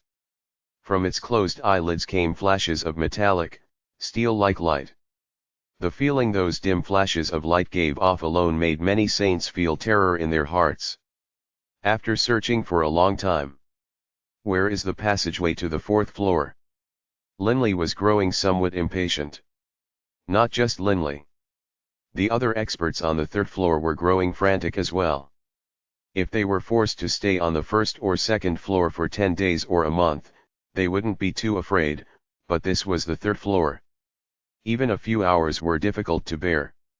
If anyone made any loud sounds, this Ba serpent would definitely wake up. Even if it didn't wake up from noise, the Ba serpent might wake up on its own. If they just so happened to be here while the Ba serpent was awake, then the saints wouldn't even have the chance to cry before dying. There are more and more people arriving on the 3rd floor now. There's over 30, I wager. Linley turned back and glanced. Those experts that had been on the 1st or 2nd floor were all making their way to the 3rd floor now. Nobody in the 3rd floor had found the 4th floor entrance yet. Naturally, the population in the 3rd floor was continuing to increase. Whoosh! Although the Ba serpent's breathing wasn't very loud, it still struck at each person's heart like a hammer. Desri, Tulili, and Fane came in first, but I haven't seen them yet. Linley carefully moved past a flow of black gas, which brushed against a nearby iceberg. The iceberg immediately transformed into powder. The black gas which the Ba serpent exhaled was not to be touched. Desri and the others are experienced. Most likely, they have already found the entrance and have gone to the 4th floor already. Linley understood that while he had been searching for the gateway in the first floor, Desri and Fane probably had already begun moving up into the higher floors. There was nothing for it. They had the benefit of experience. A person drew near. It was Edens. Linley looked questioningly at Edens. Edens used a finger to point towards another direction, then a second direction, indicating that several of them would search in the first direction, while Linley and Barker were to search in the other direction. Linley nodded. Edens smiled, and then flew in the first direction with the other two saints. Linley and Barker exchanged a glance, knowing what the other was thinking. They flew in the second direction. What mattered right now was finding that gateway. Time passed, 1 minute at a time, 1 second at a time. The experts in the third floor became more and more in number. From what Linley understood, by now, there were around 40 of them. After all, there were only 60 or so human saints, while the magical beasts numbered nearly 20. Desri and Fane had already entered the fourth floor. But if they continued to waste time like this, then the number of people here would naturally grow larger and larger. Edens. Linley looked to the distant Edens. Edens and the other two shook their heads. Clearly, they hadn't found the gateway. Linley also shook his head. Him and Barker had yet to find it either. Quite a few of the saints who knew each other were exchanging messages through meaningful looks. Clearly, none of them had found the gateway. As time went on, Linley, Edens, and the others grew more and more nervous. But this large group of people still couldn't find the gateway. Impossible. Linley frowned. This third floor is rather large, but with so many experts flying around searching for it, it's impossible that we can't find it. The only possible explanation is. Linley looked towards the BA serpent. The passageway is next to the BA serpent's body. Ever since arriving at the third floor, every single saint, upon seeing the BA serpent, immediately moved away from it in terror. None of them dared to go near it. First, the BA serpent was too terrifying. And second, the BA serpent was surrounded by a large amount of black gas. The power of that black gas was simply too great. Even those extremely tough icebergs crumbled into dust upon touching it. Nobody dared to go near the BA serpent. But precisely because no one dares to go near it, that's why there's a chance the gateway is there. Linley nudged the nearby Barker, who looked questioningly at Linley. Linley pointed towards the BA serpent, then gave Barker a meaningful look before flying directly towards the BA serpent. Barker didn't hesitate either, immediately following behind Linley. Soon, the two arrived close to the BA serpent's body.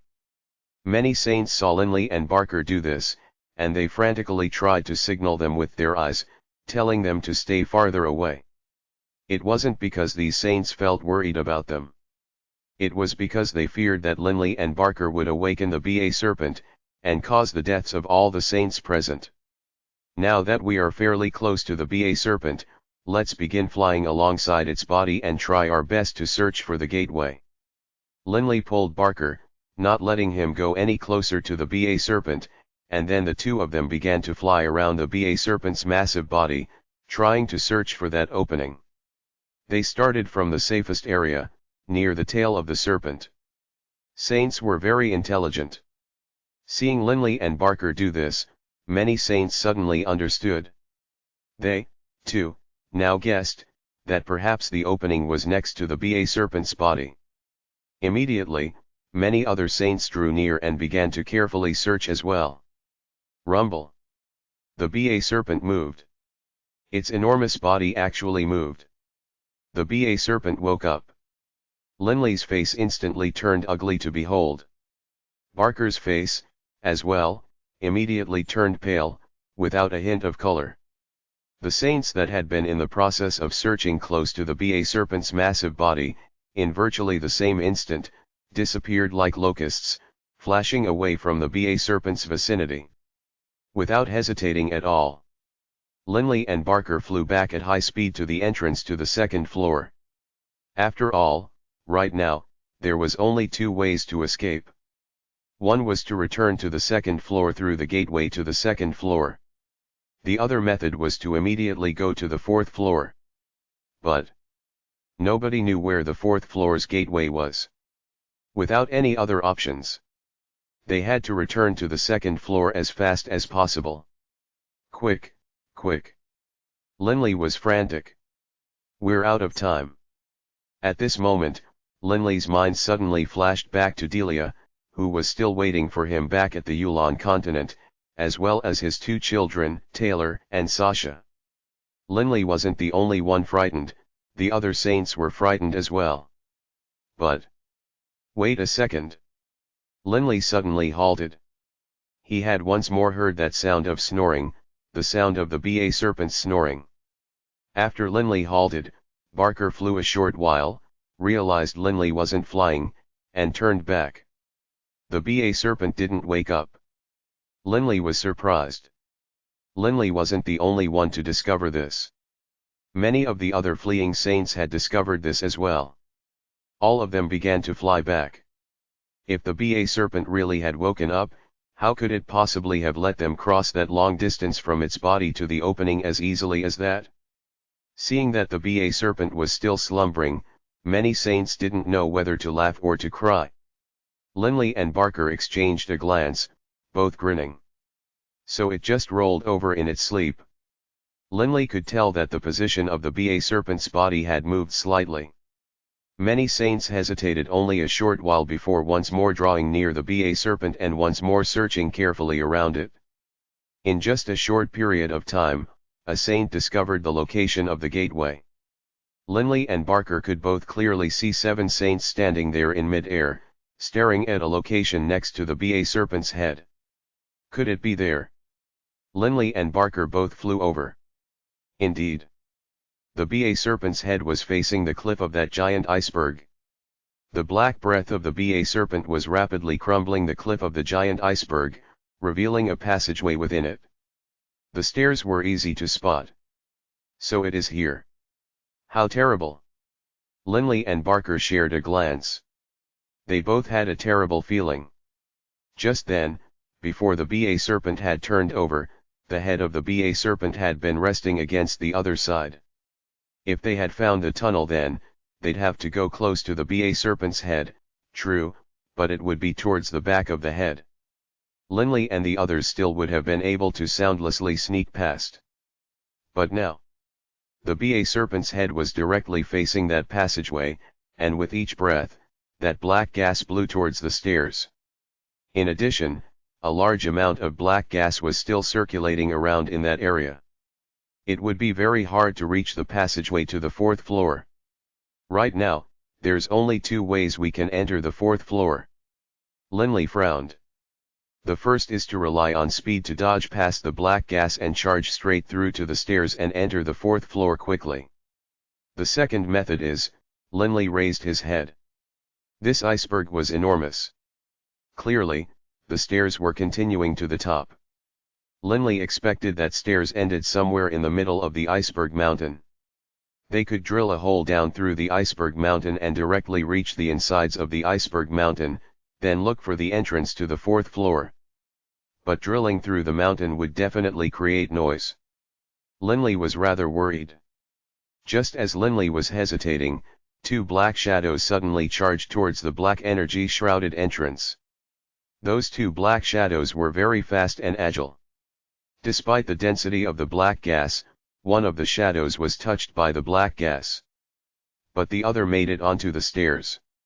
Shadow-shaped doppelganger technique. Linley said to himself. Just then, that person had relied on the shadow-shaped doppelganger technique to risk his life and pass through the black gas blocking the stairs. Can't keep wasting time like this. If we keep wasting time, the BA serpent will have breathed even more times and the black gas surrounding the tunnel will become even denser. Once it totally blocks off the entrance, then there won't be any chance to go in at all. Linley ground his teeth. He glanced at the nearby Barker, who nodded back at Linley. All of the 40+ experts present understood that they couldn't waste any more time. The more time they wasted, the less of a chance they would have. Whoosh! A flash of light suddenly sped towards the entrance at high speed. With but a flash, the person entered the tunnel. Yet another saint had passed through and entered the 4th floor. Although the black gas was very dense and seemingly dangerous, all of the saints present had their own consummate techniques, and thus still had a high chance of making it past. After 2 had made it past, the 40+ remaining saints all felt their confidence increase. Yet another saint transformed into a blur and streaked towards the tunnel entrance. Linley recognized the saint. It was the war god's disciple, Edens. Edens was extremely fast, but suddenly, with a puff, Edens was suddenly caught in a pincer by 2 flows of black gas. There was no way for him to dodge at all. Instantly, the terrified Edens opened his mouth, as though he wanted to let out a scream of pain, but he didn't even have the chance to make a sound. The black gas surrounded him, and then he crumbled into tiny pieces. Not even his soul was left. Edens, Linley's heart contracted violently. This black gas was too terrifying. The faces of the 40+ other saints instantly turned pale. This black gas was too terrifying. Although they had guessed at how strong it was, they hadn't imagined that just by touching it, even someone with Eden's power wouldn't be able to withstand it for half a second. Even his soul had been destroyed. The mood was gloomier than ever before.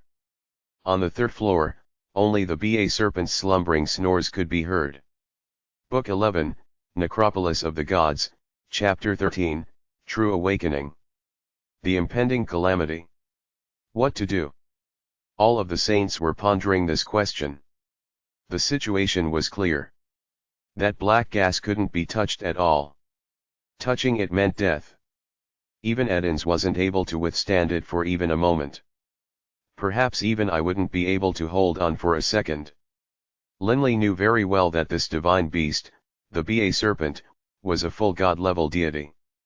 The gas it breathed out carried just the slightest hint of its power, but the power of a god, even just a hint of it, wasn't something these saints could withstand. Suddenly, 3 people simultaneously charged towards the gateway to the 2nd floor. Clearly, they wanted to return to the 2nd floor. Gave up. Linley glanced at them. These people were returning to the 2nd floor. Clearly, they were giving up this opportunity and preparing to stay on the 2nd floor for the 10 full years. After 10 years, they would leave the necropolis of the gods. Giving up means giving up all of the treasures of the necropolis of the gods as well. But they will at least have their lives. Linley wasn't able to determine if these people made the right choice or the wrong choice, but Linley himself didn't wish to give up. Until the last moment came, he wouldn't give up. Seeing the 3 leave, another 5 of the 40 people present left as well, returning to the 2nd floor. Only 30 or so people were now left on the 3rd floor. Swish! A shadow flashed past, paying no mind to the black gas as it charged in. Clearly, this saint was extremely nimble. He quite agilely dodged past the gas, and in the twinkling of an eye, ascended the stairs. Yet another expert had entered the 4th floor. But the next person, his face grim, who had charged out was suddenly surrounded by that randomly flowing black gas. Whoosh! The Ba serpent's breathing continued unabated. The middle-aged man was transformed into crumbled bits, not even his soul remaining. All of the experts remaining had very solemn looks on their faces. They had a look of determination in their eyes. Yet another saint charged down, but this one's luck was very bad. It just so happened that several waves of black gas joined together and blocked off the entire passageway. He could only watch as the black gas surrounded him. Yet another man had died. The longer we wait, the more black gas there will be in the passageway. There's no pattern to the movements of the black gas. If I fly over just when the black gas is sealing off the gateway, then I'll be finished. Linley knew that this was no longer a matter of speed or agility. It was also a matter of luck. Linley glanced the nearby Barker. The 2 shared a look, then nodded. It was time to prepare to go down. Whoosh! Hiss! The BA serpent continued to snore, and that sound was a sound which seemed to ring throughout this third floor. The atmosphere surrounding of the 30 remaining saints, by contrast, seemed extremely grim and terrible. If one was unlucky, one's soul would be destroyed and wouldn't even have the chance to become a departed spirit in the netherworld. Swoosh!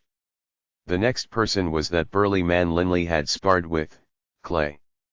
Clay moved like a bolt of lightning, going in an arced line towards the tunnel entrance. Clay was extremely lucky, he dodged all of the flows of black gas and strode onto the stairway. Clay had a hint of a smile on his face. He glanced back at the other saints, then went up. This is the moment. Linley noticed that the black gas had revealed a fairly large opening, and immediately prepared to charge. But there was someone who was even faster than Linley, and charged down before Linley did, forcing Linley to come to a halt. Indeed, because the opening was fairly large, that saint had managed to seize the opportunity to charge through. Just as that saint was letting out a sigh of relief, he suddenly felt enormous pain. Lowering his head, he saw that an extremely thin current of black gas had wrapped around his right foot, and that his right foot had already transformed into powder. At the same time, stretching up from his right foot, his entire right leg instantly disintegrated. By the time the saint reacted to what was going on, his entire body below his chest had disintegrated. The feeling of his soul suffering extreme anguish caused the saint to let out an uncontrollable scream of pain. Ah! A piercing, agonized howl pierced through the calm of the third floor. The pain he felt was so great that it was worse than being cut by 10 million knives. The saint didn't want to make any noise, but he simply couldn't endure it. He had never suffered pain like this before. The faces of all the saints present instantly changed. No blood could be seen in their faces. They were finished. Flee! Someone let out a sudden, angry roar. By now, it no longer made a difference if they made any noise at all. The 30-plus saints were like a flock of terrified sheep as they wildly began to flee at their maximum speed. But with a terrifying rumbling sound, the 10-kilometer-long body of the BA serpent suddenly began to move, and as it did, the massive, tough iceberg mountain exploded into tiny pieces. The entire iceberg mountain shattered apart, revealing the passageway that had been hidden within it. The exit of that passageway was like a little window hanging in mid-air. The exploding iceberg mountain carried with it an irresistible amount of force in the shards it sprayed everywhere. Many of the saints were struck by the ice and knocked flying backwards while they vomited blood. Each piece of ice contained within it a terrifying amount of force. Terrible. Linley felt that he was like a soldier who was dodging an endless rain of arrows. Large pieces of crushed ice transformed into countless streaks of light, blasting in each directions. Barker. Linley's face suddenly changed greatly. Barker's dodging abilities weren't comparable to Linley's. He finally was struck by a large piece of ice. The ice itself wasn't frightening. What was frightening was the enormous power with which it had been hurled out. Bang! The piece of ice shattered apart, knocking Barker backwards. Barker spat out a large mouthful of blood. Lord, flee, hurry! A weak voice escaped from Barker's mouth. The apocalypse had descended upon the third floor. The previously slumbering BA serpent's metallic eyelids opened.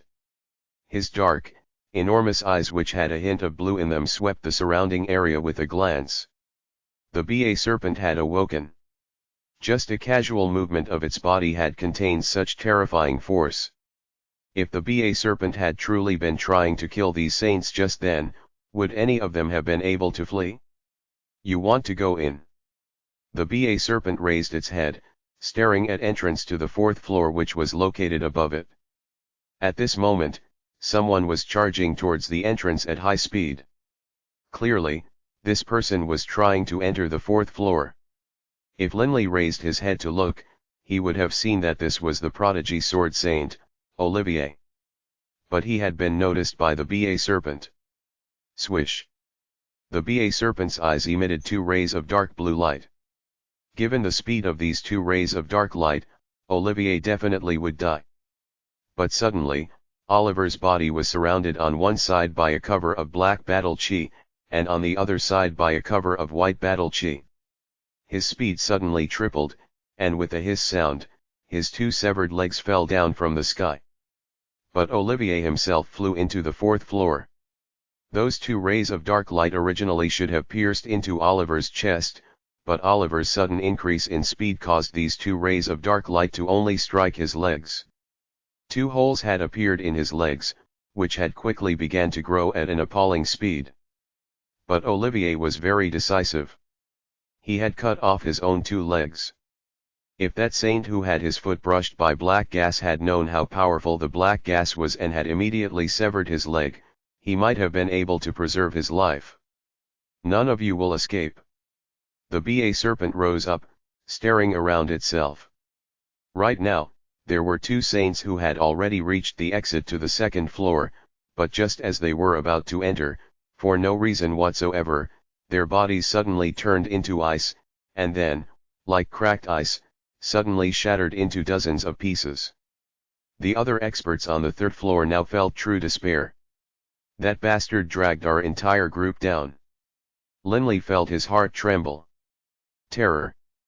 Right, Linley was currently terrified. The BA serpent hadn't even moved, but 2 saints who had already reached the entrance to the 2nd floor had suddenly died. What technique had the BA serpent used? Linley didn't know. And this not knowing was what was so terrifying. Perhaps in the next instant, I will be suddenly frozen as well. I don't even know where Barker is right now. Linley's heart was filled with bitterness. Linley suddenly gritted his teeth. No time to worry about anything else. Even if he died, he'd die trying. Linley's hands were currently wielding blood violet and the adamantine heavy sword. Linley raised his head to stare at the entrance up high. At this moment, Linley was only a few thousand meters away from the entrance to the 4th floor. This sort of distance, Linley could cross in the blink of an eye. Swish! A human form shot towards the entrance to the 4th floor at high speed. But in mid-air, the BA serpent's eyes once more shot out with those 2 rays of dark light, piercing through the man's head. Yet another saint died. Everyone, together, a saint didn't even have the chance to finish his words before, just like that, he died. The BA serpent's eyes stared with amusement at the dead person. The BA serpent wasn't in a hurry to kill those people. He had just taken a long nap. Now that he was awakened, it would be somewhat diverting for him to play with these ants in front of him. Swish! Swish! Several human forms charged towards the skies. One of them was the dragon-formed Linley. From the BA serpent's eyes, each eye shot out 4 rays of dark light in succession. A total of 8 rays of dark light suddenly shot out at the 8 people, Linley included. The others were unable to do what Olivier had done and suddenly triple their speed. One human figure after another died in mid-air. One of the rays of blue light was striking towards Linley's head. Linley felt a sort of dread in his heart. Without question, once he was struck by the blue light, he would definitely die. In the last instant, Linley suddenly brandished blood violet. Clang! Linley moved like a flash of lightning, scurrying into the 4th floor's entrance. Of the 8 people present, 7 died, 1 survived. The BA serpent raised his head in a surprised glance, and then murmured softly, intriguing. I didn't expect to find so many wonderful surprises amongst this group of humans. One of them was capable of simultaneously using the laws of darkness and light, while this one, actually has such an incredibly precious divine artifact. This was a world of snow, endless snow. Linley stood in the middle of the blizzard, panting. Even now, his heart was still gripped by fear. Just then, Linley had seen the cold, remorseless eyes of the BA serpent as it had shot out those rays of dark light. The little bit of power he had gained from his understanding of the laws, in front of such an attack, was nothing but a joke. What to do? It saved my life. Linley looked at the blood-violet sword in his hands. This was truly a divine artifact. Although the adamantine heavy sword was very tough, it still couldn't be described as a divine artifact. Thus, in the last moment, Linley had chosen to use blood-violet to block that ray of dark light. Blood-violet hadn't disappointed Linley. When that ray of dark blue light had struck blood-violet, it only made blood-violet tremble once, it didn't damage blood-violet at all. The ray of dark blue light didn't possess any impact force. What it only had was a strange devouring force. Linley stared carefully at blood-violet. It was the same as it had always been. Linley knew that blood-violet was no ordinary weapon, because from that day when he had first activated its baleful aura, Linley had discovered those large amounts of corpses, many of which emanated an aura that surpassed that of living saint-level magical beasts. This was the weapon of a deity. As to whether blood-violet's former owner was a demigod, a full god, or a high god, Linley had no idea. But Linley believed that for this divine artifact shouldn't be damaged so easily by the god-level BA serpent's attack. Linley had bet his life on it, and he had bet correctly. He had survived. But Barker, Linley looked back at the nearby entrance. Below the entrance was the third floor, and Barker was still there. Linley, however, wasn't able to do anything. In front of the BA serpent, he had no ability resist whatsoever. I didn't expect that you would survive as well. A cold voice rang out from nearby. Linley turned to look. Olivier was currently sitting on the snowy ground, his twin leg stumps surrounded by an aura of white light.